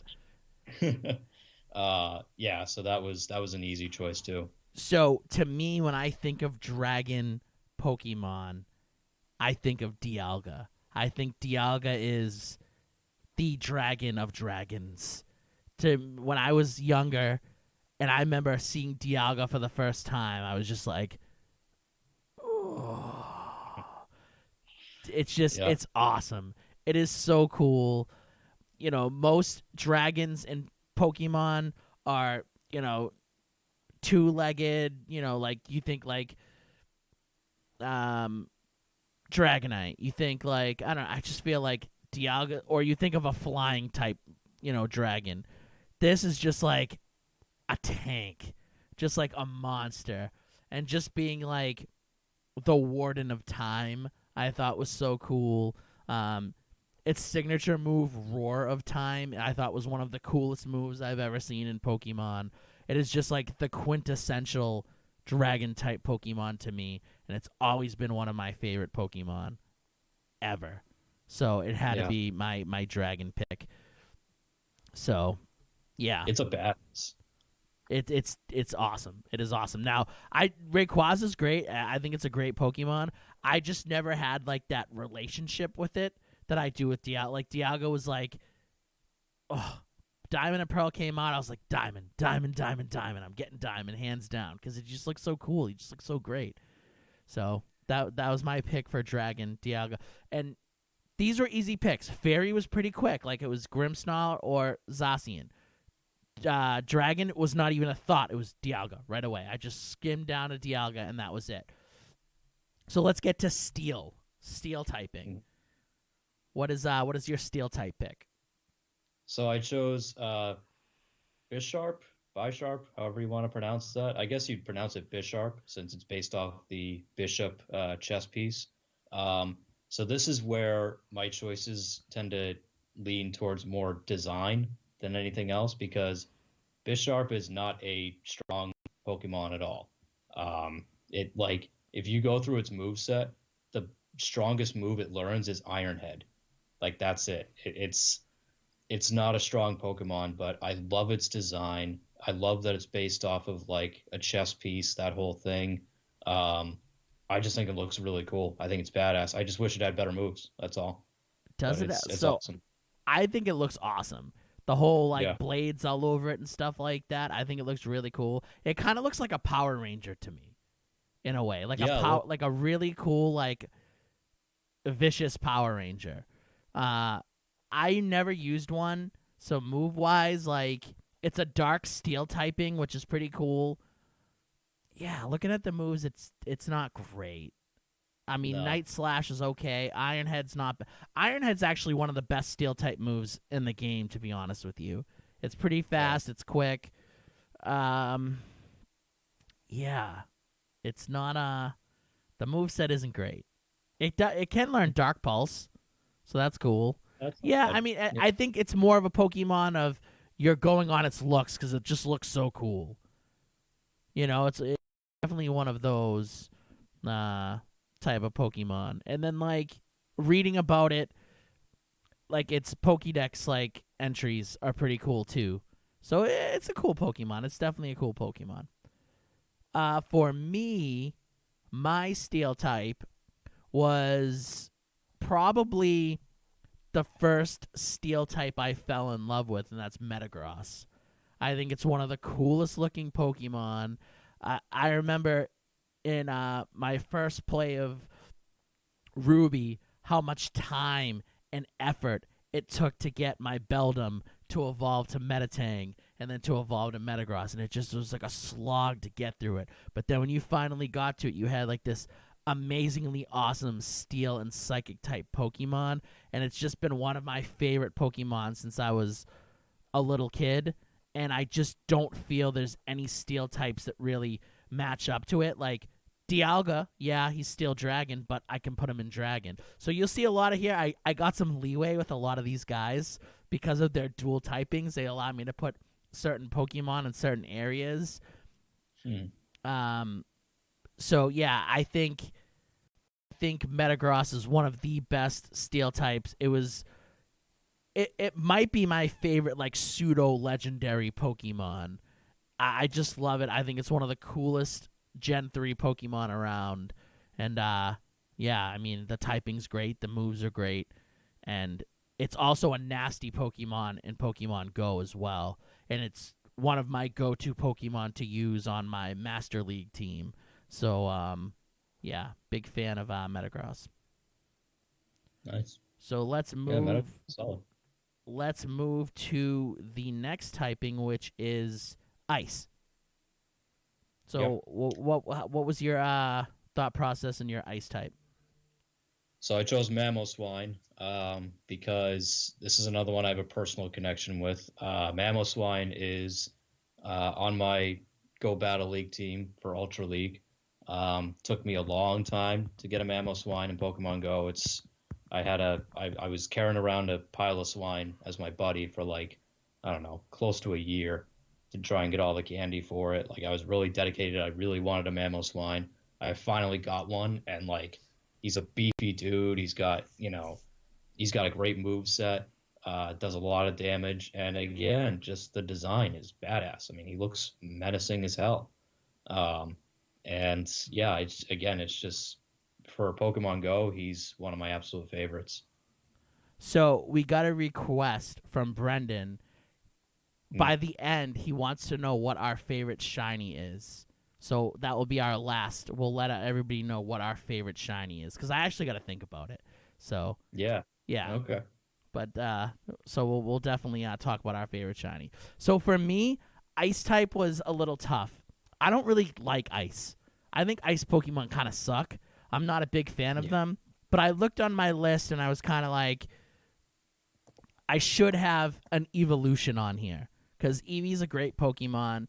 I really like evolutions. Generally, my favorite Eevee type is Umbreon. But when we get to Dark, I'll talk about that. But I'd say my second favorite is Glaceon. I'm a big Glaceon guy. I dig those bangs. So that was the sole reason of I just didn't have an evolution on here. And I just think the Ice type sucks. I think Ice Pokemon blow, to be honest with you. Yeah, they're great for like hurting dragons, but now that you have fairies, they're kind of like, taking a back seat because the fairies do way more damage. And so many water Pokemon can learn Ice type moves. I don't know. I just don't think there's great Ice type Pokemon. But Glaceon's really cool. I think it's one of the best evolutions for sure. So that's what I decided. Brendan says Lapras is an amazing. Lapras is cool. Yeah. Lapras really cool and kind of got diminished a bit by every single person in Pokemon Go having a Lapras. Yeah, that's a little bit too. Pokemon Go hurt Lapras a little bit. And yeah, I don't know. I feel like maybe a couple years ago, Lapras would have been my pick. Honestly, if it wasn't Glaceon, it would have been Lapras, honestly. But I just feel like Lapras is a little overplayed. It's a little overhyped. And that's why I went with Glaceon. I needed an evolution. I didn't have one. And Glaceon's my second favorite evolution, because when we get to Dark, we'll talk about that. So let's move on to Ghost, our favorite Ghost-type Pokemon. So what did you decide with, Jason? I went with Chandelure, and this was tough because it meant that Haunter and Gengar and a lot of our favorite Ghost types got left off of this list for me. But I love Chandelure's design. I love the dual typing of Ghost and Fire. It's so cool looking. It's one of the best designs I've ever seen. Again, it has that sort of like Final Fantasy vibe to it, which I think is why I personally connect with it a little bit more. It does, it's awesome. And it also, for when we get to Best Shiny, it has one of the best shinies, I think, in the game. It has an awesome shiny. If you haven't seen it, look it up. Look up its shiny. Its shiny's really cool. Chandelure is a Pokemon that I want to get into. I love the design. I love the look at it, but I've never had it. I briefly had it in Pokemon Sword, because I was like, this is a Pokemon I've always wanted to use. I've always enjoyed it. I always think it looks so cool. I know, like, in the Pokken tournament, like, I've watched, like, when I used to work at Best Buy, they used to have it, like, playing, and I used to see people, like, destroy people with Chandelure and stuff. and I thought it was cool seeing like a Chandelier like fighting people in like a fighting game. Yeah. But it was one of the Pokemon that I wanted to use so badly when I got Pokemon Sword. Like, I was like, this is it. This is what I want.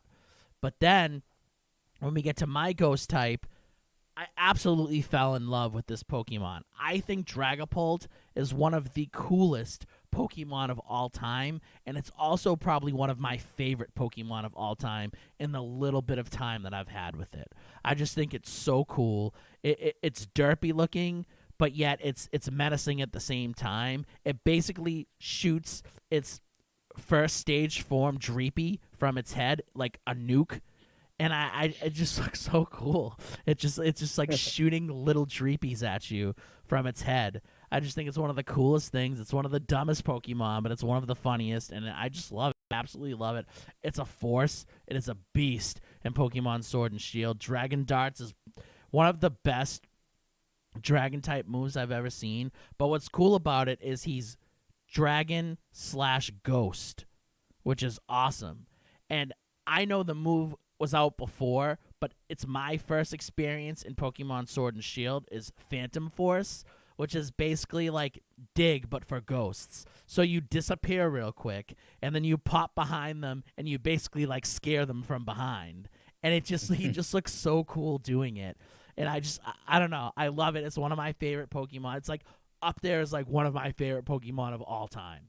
And it's just so cool and so awesome. So it had to be my pick for Ghost. So let's get on to Dark. So I see that your choice for Dark, you really love this Pokemon.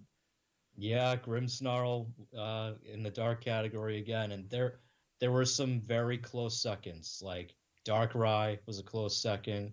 Thievul was a close second. What were some others? Like Obstagoon is really good.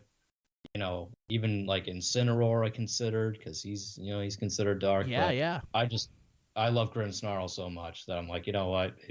All those other Pokemon, as great as they are, they still don't match up to Grimmsnarl. So, yep, he's my favorite dark Pokemon too. Yeah, it is an awesome Pokemon, and I thought about it for a brief second. I think of it, for some reason, I think of it more as a fairy type, just because I think fairy types are just so weak, like, design-wise. Brendan says, I love Chandelure, love that pick. I think it has a Tim Burton-esque design to it. I definitely agree. Yeah, it definitely feels like something you might have seen in, like, A Nightmare Before Christmas. Yep. For me, generally, my favorite dark type, and it has been for a really, really, really long time, was Umbreon. I love Umbreon. I think it's the best evolution of all time. I think it's so cool. I love the way it looks. Fun fact, when it was originally made, it was supposed to be a poison type, but they decided to change it last minute. Yeah. But I didn't go with Umbreon because I went with maybe the coolest looking Pokemon I've ever seen. I went with Greninja. I think Greninja looks awesome. I'm into the whole Japan samurai ninja culture. I was a huge fan of like Dynasty Warriors and Samurai Warriors when I was younger, and I just love, he's a ninja frog. He just looks so cool. I had the toughest decision making for a water type Pokemon, and when we get to it, I'll let you guys. I'll explain that. So this is the only way I could get him in on the list. I've never used Greninja. I've never played with one. I just think it looks really cool. But what kind of set it apart was seeing the Detective Pikachu movie and how awesome it was in that movie. And then Ash had it in this anime series. He had a really cool Greninja. And just like the attitude from Ash's Greninja and what I saw from the Detective Pikachu movie combined with how awesome it looks, like I was like, yeah, I mean, sorry, Umbreon, like I love you, but Greninja's just so much cooler. It's just so much cooler, like a ninja frog, awesome, water dark type, great typing, and I'm just a big fan, and water shuriken's a really cool move, so big fan of Greninja for sure. And like I said, it was the only way I could get it on there because water was so tough for me. Water was like the hardest decision to make in this, in this typing card. So yeah, Oh, and also a cool thing is they do a vote every year of like what's the like everybody's favorite Pokemon, and Greninja was voted the best Pokemon of all time. So oh wow. that's pretty cool. Very cool. So yeah, Yeah. Greninja's my pick for Dark. So let's go to the Poison type. Yeah. So what was your choice for Poison? Yeah, Poison. I went with one of the most underrated Pokemon from Gen 1. I went with Tentacruel because I think Tentacruel gets a bad rep because there's that area in every game where you have to swim and you're just running into tentacles all the time. Yeah. And it's like, and they're just annoying as hell and you just want to get past them. But it's like, Tentacruel is, if you level it up and you have it in your, it's one of the beefiest poison water Pokemon you can have. You can have it where it's like, it's got Hydro Pump and Sludge Bomb at the same time. Yeah. Like, it's a beefy Pokemon, and I just think the design is awesome. It's also one of the most menacing Pokemon, like in terms of just design. I've always loved Tentacruel. It's always been one of my favorites. If you think about the series, when they like in the first season of Pokemon, you had that episode where like the gigantic Tentacruel attacked the city like Godzilla style. So like as a kid in like '97, I'm just like, whoa, this thing's a monster. This thing's scary. Yep. It's definitely a really cool Pokemon, and I didn't even think about it. But for me, it was kind of like a one-shot thing. The first Pokemon I chose was this Pokemon. Like when I made the card, I went to this first because it was unanimous. So Gengar is probably top 5 favorite Pokemon for me, and it's always been one of my favorite Pokemon. I absolutely love it, but most people think of it as a ghost type, and of course it is. It's a dual ghost poison type. But to me, I think one of the most clutch moves that Gengar has is Sludge Bomb. And when I think of Gengar, to me, I think of Sludge Bomb, so that's why I put him Poison. Like, sure, Shadow Ball's great, and you have other, he can learn some other cool moves, but every Gengar I've ever had always had Sludge Bomb. And it's great in Pokemon Go. My Gengar has Shadow Ball, Sludge Bomb. And it's just a move I always put on it. And that immediately I was like, Gengar Poison. Because I was like, there's a couple of ghosts I like. I don't know who I'm going to choose. Gengar Poison. Legit the first Pokemon I chose when I made the card. I scrolled down to Poison and chose Gengar. So I know most people are like, oh, that's cheap, John. He should be a ghost. No, he's Poison. And he's one of like the cooler poison types for sure. And he's just one of the coolest looking Pokemon. I like as a kid I was always like kind of a clown. Like I was like the class clown in school. And in the first season of Pokemon when Ash meets the ghosts and you have like the 3, the Ghastly, the Haunter, and the Gengar all like clowning around and being like the 3 Stooges. I've just always, I was just like, oh, like I can relate to him. Like he's like kind of like my spirit animal. And I just love the mischievous smile. I've just always been a Gengar fan. Like it's up there as one of my top favorite Pokemon of all time. And it's one of my favorite Pokemon to use in Pokemon Go as well. So it is definitely one of my favorites, and I was definitely happy to make it my favorite poison type. So let's move on to Bug. Yep. So for Bug, I went with Genesect. Admittedly, Genesect, not a Pokemon I know a ton about. It was Gen 5, so I think it's one of those that I kind of missed out on. But again, the design on this thing is sick. I mean, it just looks like a mech. So for me, it was either Genesect or the Pokemon I chose. I think Genesect looks so cool. It is one of the best Pokemon I've ever seen. But give me a little bit more why you love it. Yeah, so I love the design. I love the moveset as well. Like having Zap Cannon and Hyper Beam in your chamber at one point, like at the same time, is disgusting. And Mega Genesect looks even beefier than this thing. Does he have a Mega Evolve? It does, yeah. Yeah, and essentially it just has like an even bigger cannon on its back.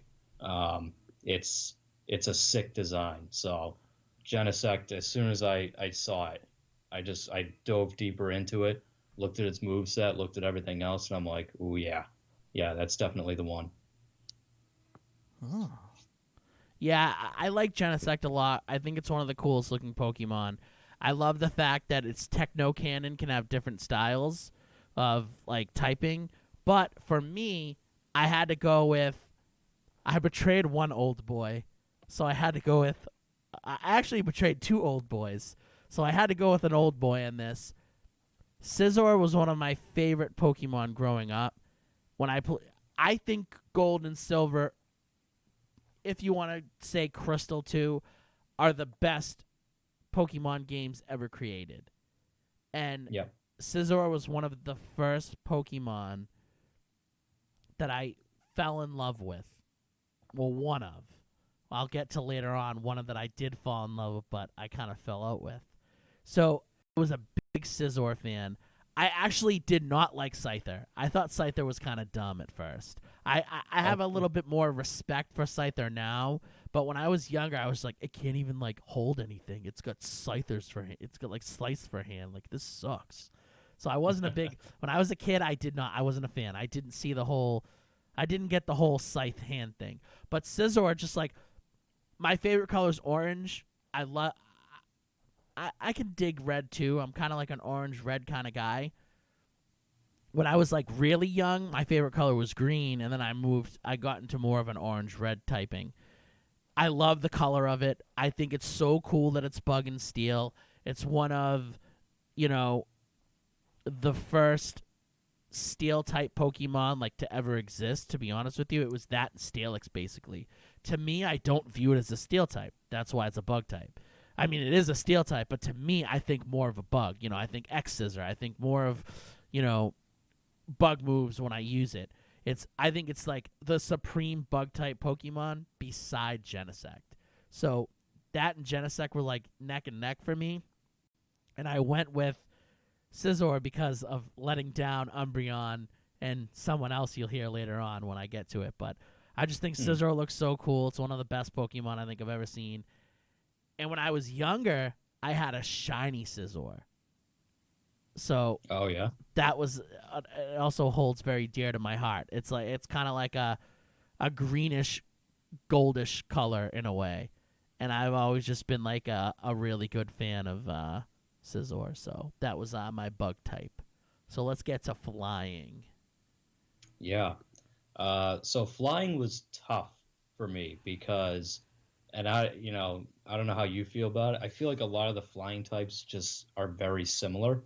There's for real, not yeah. a ton, it's not a ton of variance. So I went with Braviary, and the reason I did is because, first of all, its base form, Rufflet, is adorable. Yeah. And when you look at it, you don't think it's going to, like, turn into anything all that great. It kind of has that, like, that Spearow thing going on where you see a Spearow and you're like, oh, it's a dinky looking bird. Then it turns into Fearow and you're like, wow, cool.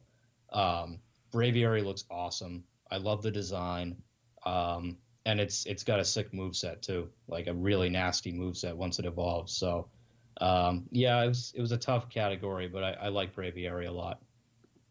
Something that's cool about Braviary is it's known as the hero of the skies. It's like the Pokemon that kind of like defends like the weaker type Pokemon, like flies around and just like defends them.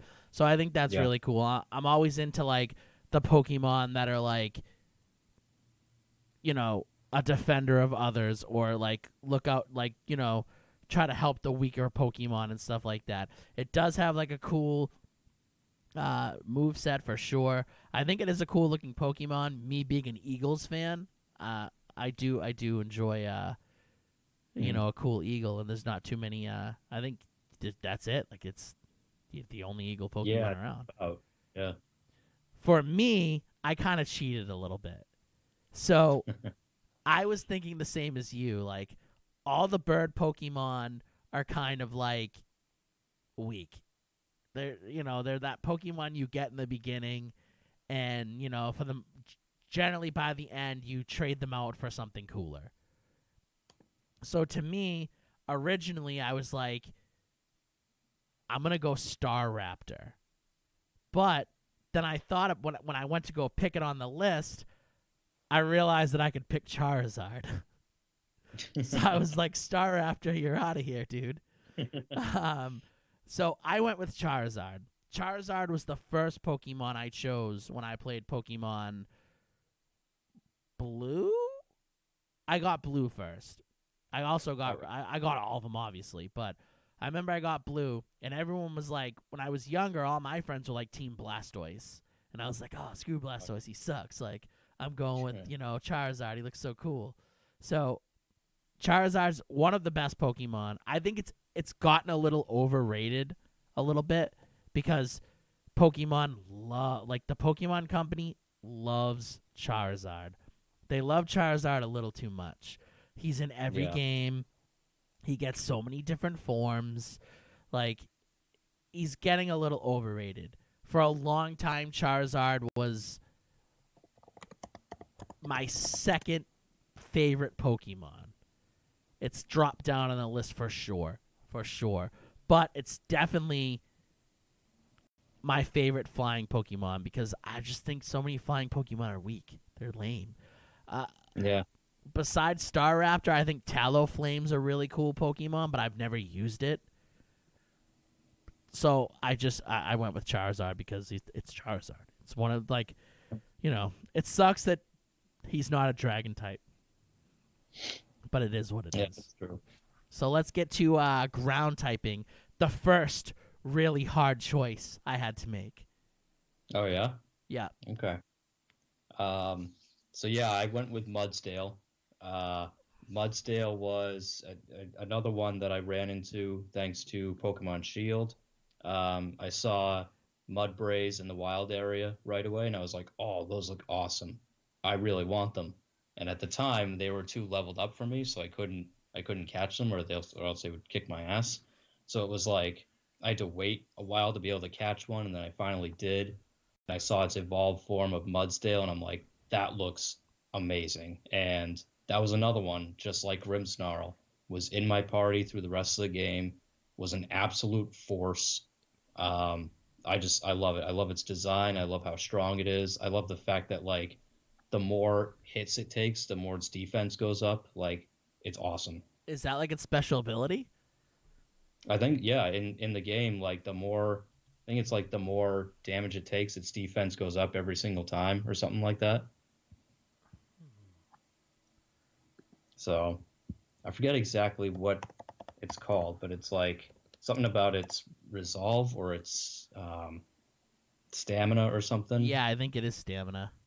Stamina, yeah. Set by attack its defense. That is awesome. That is such a cool ability. That is really cool. Yeah. It's a signature ability of Mudsdale. So I can contest to you guys that, like, when Jason first started playing Shield, he was like, oh, man, there's a new Pokemon that I love. And I was like, oh, I'm waiting for him to tell me, like, one of the really new ones. And he's like, oh, it's this horse. And I was like, what? And he's like, yeah, Mudsdale. Like, I love it. And I was like, okay, it's new to us because I didn't play Sun and Moon. And he was just like, I just love this Pokemon. It's so cool. And it just, to see him, like, kind of fan out about it, like, it was kind of like how I fan out about it. And I was just like, yeah, I'm glad you love it, dude. Like, that's awesome. Yeah. So my buddy Mike says, you literally pushed me down and out of the way at Toys R Us when we were kids when it first came out. So, Mike, you're a little wrong there. What he's talking about is when Pokemon Gold and Silver came out, we went to Toys R Us to get it, and there was only one copy left. And it's the one time in my life that I, like, screwed a friend was to get Pokemon Gold. I like, booty bumped him, and he had to get Pokemon Yellow. So, I'm sorry, Mike. I'm sorry. Danny says, in Pokemon Red and Blue a long time ago, I don't believe Charizard had one fly move to have, not even fly. It started out being able to learn fly in Pokemon Yellow. Is that true? Did it not have any flying moves? It definitely had to have, like, Air Slash or something.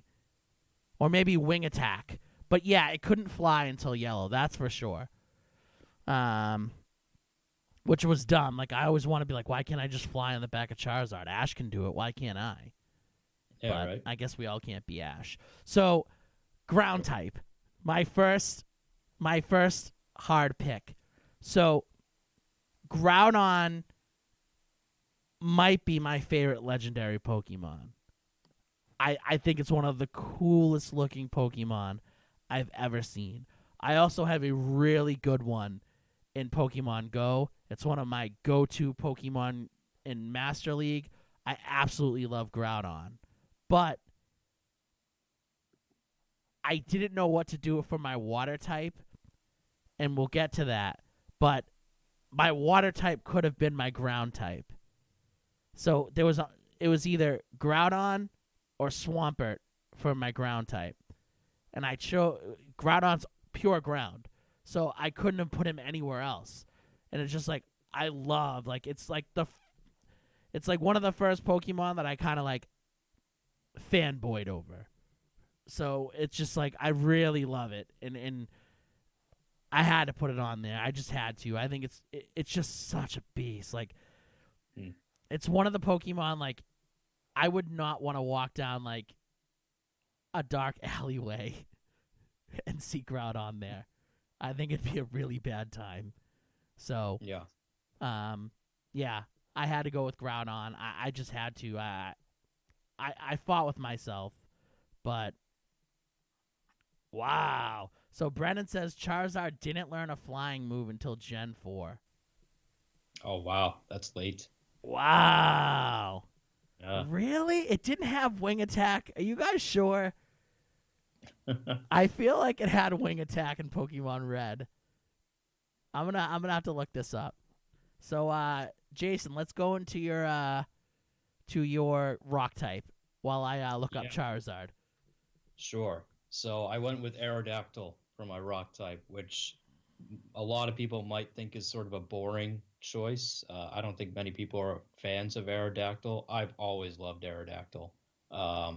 It's always been one of my favorites. And Mega Aerodactyl looks like an absolute beast. I love its original design too, but Mega Aerodactyl just looks disgusting. I don't know. It's just one of those that I remember it as a kid. I always looked for it in the original games. I still look for it now. Like, it's just always been a favorite of mine, just from the design and from everything else. So, yeah, Aerodactyl was an easy choice on that one. So, you could not learn a flying move. They're right. You could not learn a flying move in the first generation. Whew. Which is crazy. You could learn wing attack in Gen 2, though. So that's what I must be thinking about, is Charizard in Gen 2.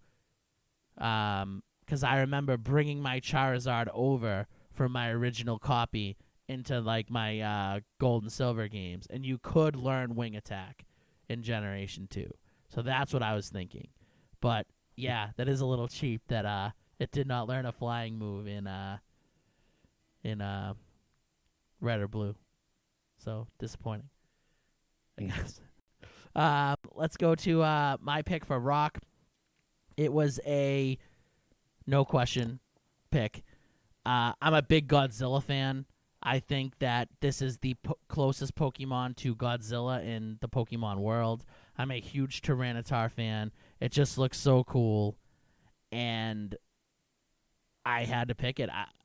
I don't really have any other rock Pokemon that I love. I mean, I'm a big Cranidos fan, and a big Rampardos fan, but Tyranitar was more of a Pokemon that I grew up with and I loved, so I had to throw him in there.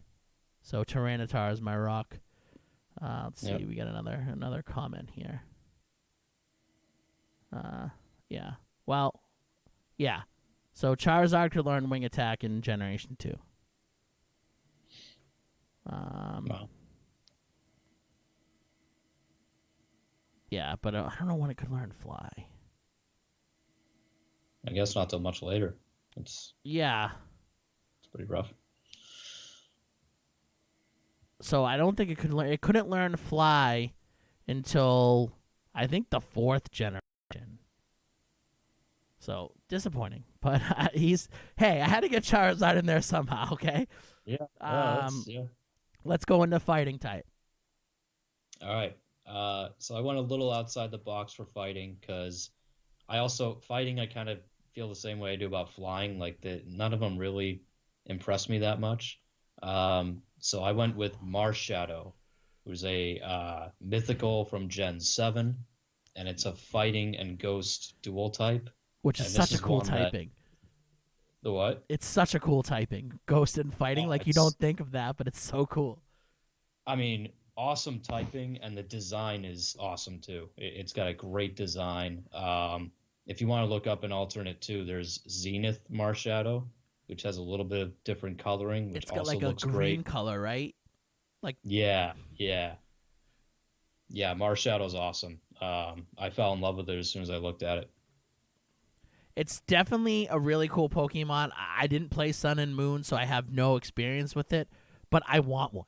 I want one really bad. Like, I want to have one somehow. So whenever it comes to to Sword and Shield, or whenever it comes to Pokemon Go, I'm gonna gun for it because I think it looks so cool, and I just think the typing's so cool too. Yeah, it's a really cool Pokemon. For me, there's only one fighting type Pokemon, and it's Lucario. I've loved Lucario from the first moment I saw him in Pokemon Diamond. Huge Lucario fan.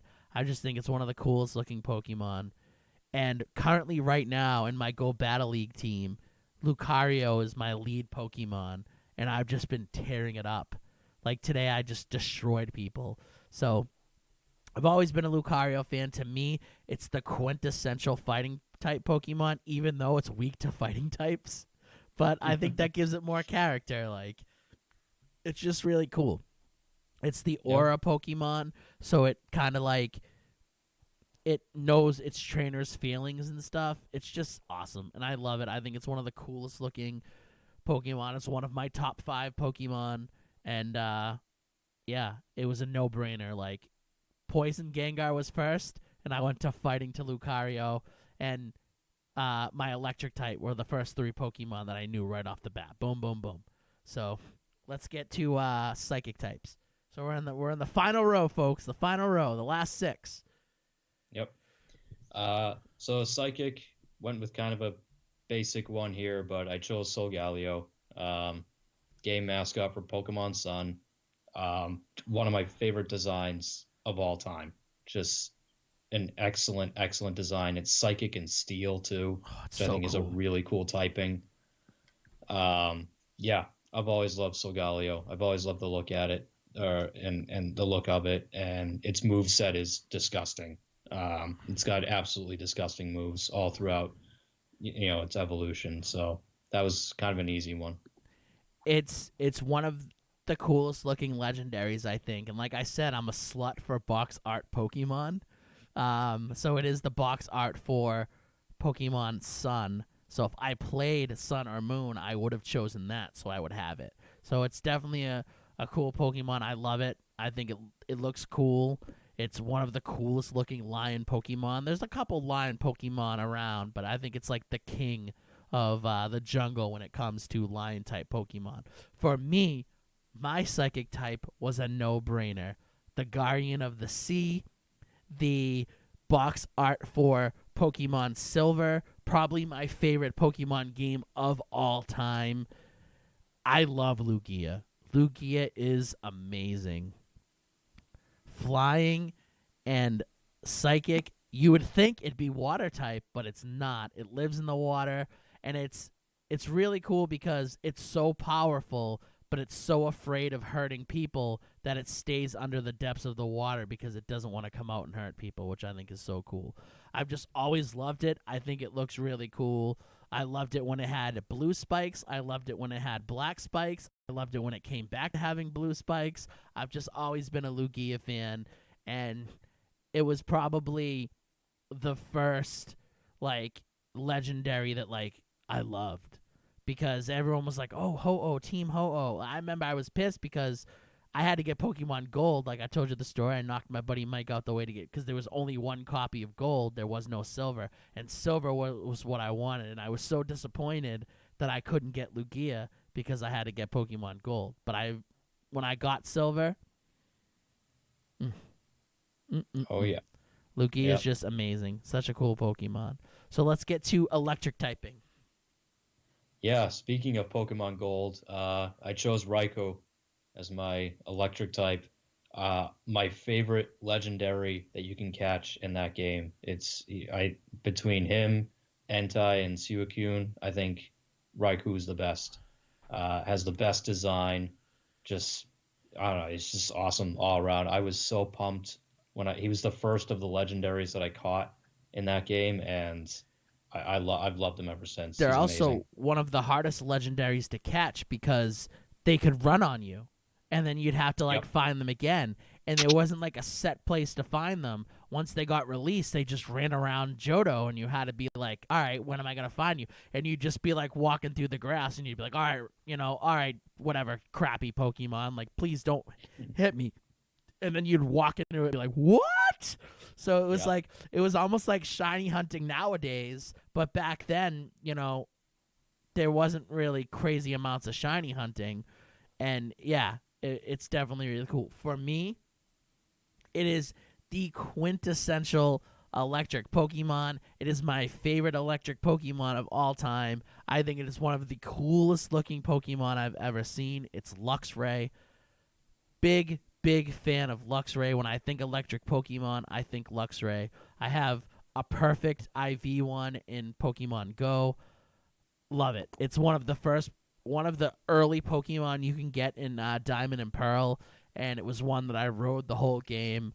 I absolutely love it. I think it looks cool, and it has some amazing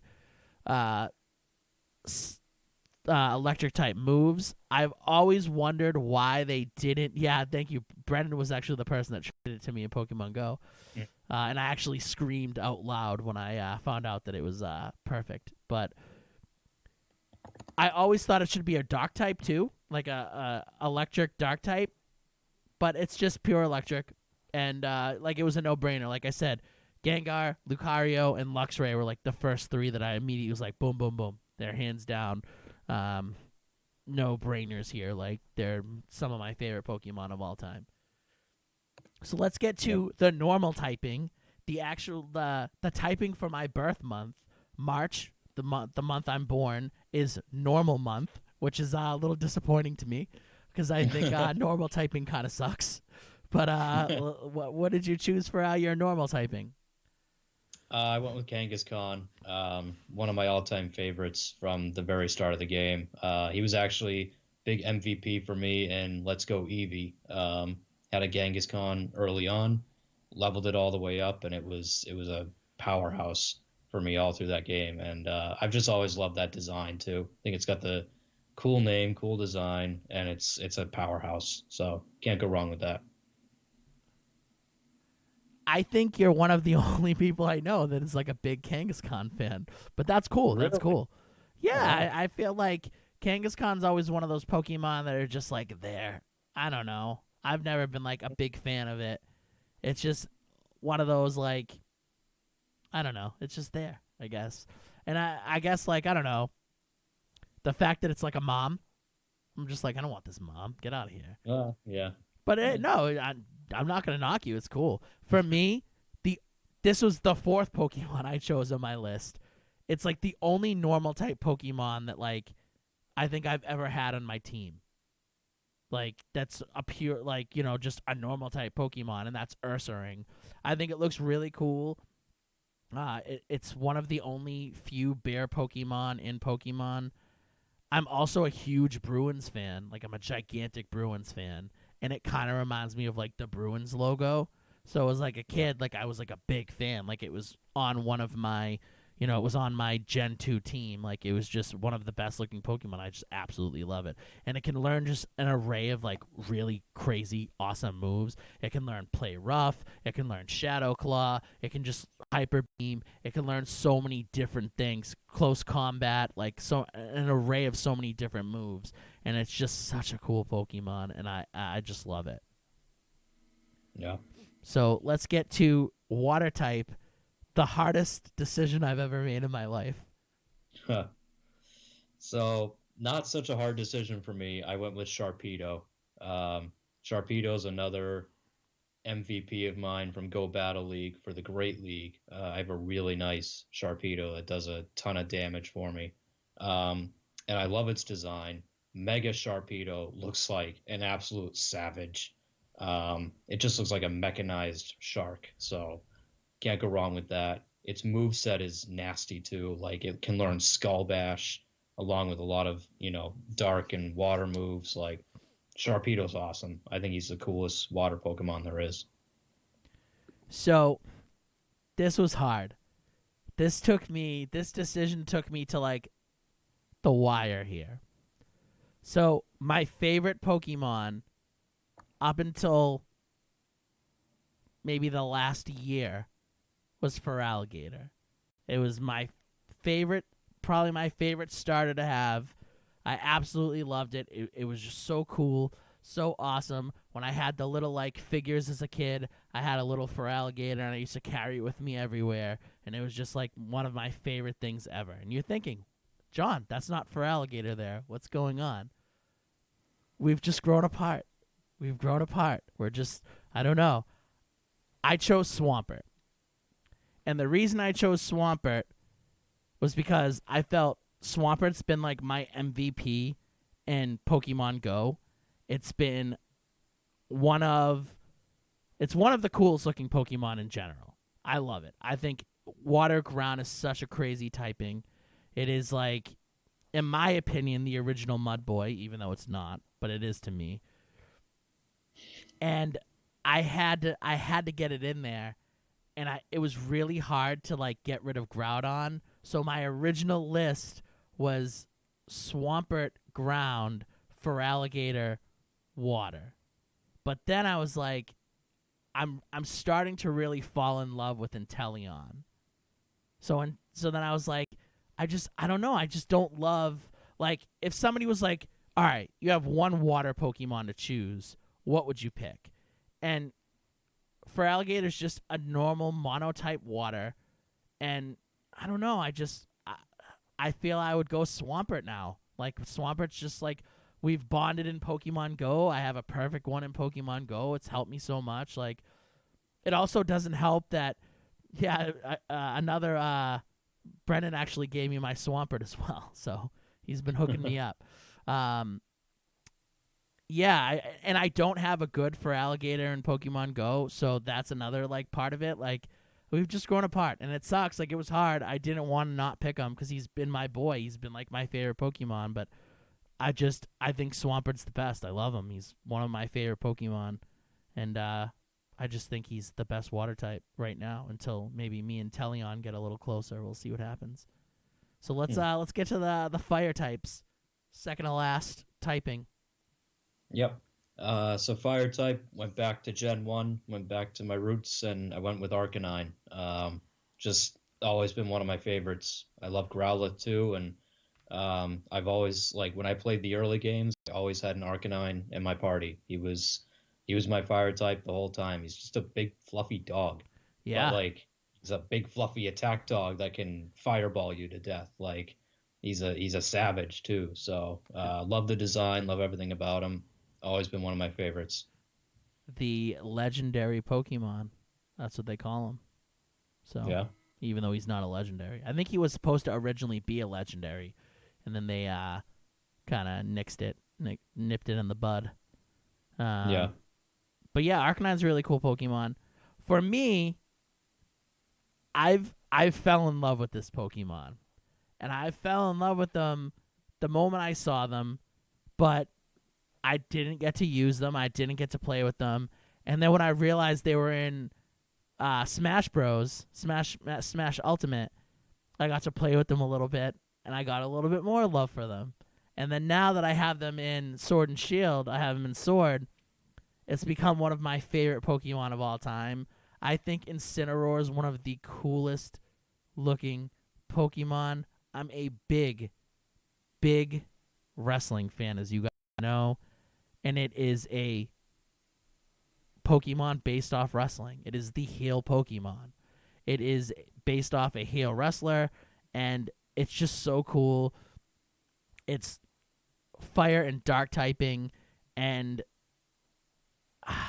I can't describe to you like how much I love this Pokemon. It's a newer Pokemon, but it's one of my favorites, and it's slowly becoming my favorite maybe of all time. I just love its attitude. I love its signature move, the Darkest Lariat, which is basically just like this nasty spinning clothesline. I never got to experience it, but in Sun and Moon, it has a Z move called Malicious Moonsault, which is just like a nasty moonsault. I just love wrestling, and I think it's so cool that it's a wrestling Pokemon basically. So I love it. I absolutely love it. So let's go to the final typing, the second hardest decision I had to make. So yeah, this one wasn't as hard for me. I went with Pumpkaboo. This was love at first sight as soon as I ran into it in Shield. I know it's a Gen 6, but yeah, I saw it in Shield for the first time, and like, I guess the big reason for it really is just like it reminded me of like a Nightmare Before Christmas character, and that's one of my favorite movies, and I saw it right away, and it's Grass and Ghost, which I think is a cool dual typing. I love the design, and yeah, that was a no-brainer. And shout out to you picking like an unevolved form. I think that's so cool. I think Pumpkaboo looks better than Gorgeist. Gorgeist or whatever the hell it's called. Yeah, whatever it is. Yeah. Yeah. I don't know. That's one of the Pokemon that like annoy the hell out of me, because like in the wild area it's always just like rolling around, and I'm always running into them, and I'm just like, damn you, leave me alone. Like, get away from me. You suck. Yeah. But yeah, for me, this was tough. Because growing up, my favorite grass-type Pokemon was Sceptile. I'm a big fan of, like I said, Japanese culture, samurais, ninjas, and he's just like a samurai-style Pokemon to me with the leaf blades and all that stuff. And when Ash had him in the series, like, it definitely pushed more. He was more of that, like, you know, samurai-esque Pokemon. But I chose Meganium because Meganium is my go-to Pokemon in Pokemon Go. Meganium's my boy. It is one of the first Pokemon I maxed out. It's the first perfect Pokemon I got in the game. It's just, in Pokemon Go, it's everything to me. It's saved me from so many losses. I just absolutely love it. Back in the day, I hated it. When I played Gold and Silver, I thought it was one of the lamest Pokemon I've ever seen. But my love for it now has been ignited because of Pokemon Go. So Pokemon Go has changed my view and my thought process on some Pokemon. And it bumped out Sceptile, and Meganium is my favorite Grass-type Pokemon. It's anytime I can use it, I use it. Everyone's like, oh, Venusaur is so cool in Pokemon Go. I'm like, screw your Venusaur. I'm using Meganium. Any chance I get, I use a Meganium. I don't care that it's weak. I don't care that it has a dumb little flower around its neck. I love it. I think it's really cool. And I absolutely love it. And Danny says, from your explanation of Greninja, it sounds like Incineroar should have went dark. Charizard goes to fire.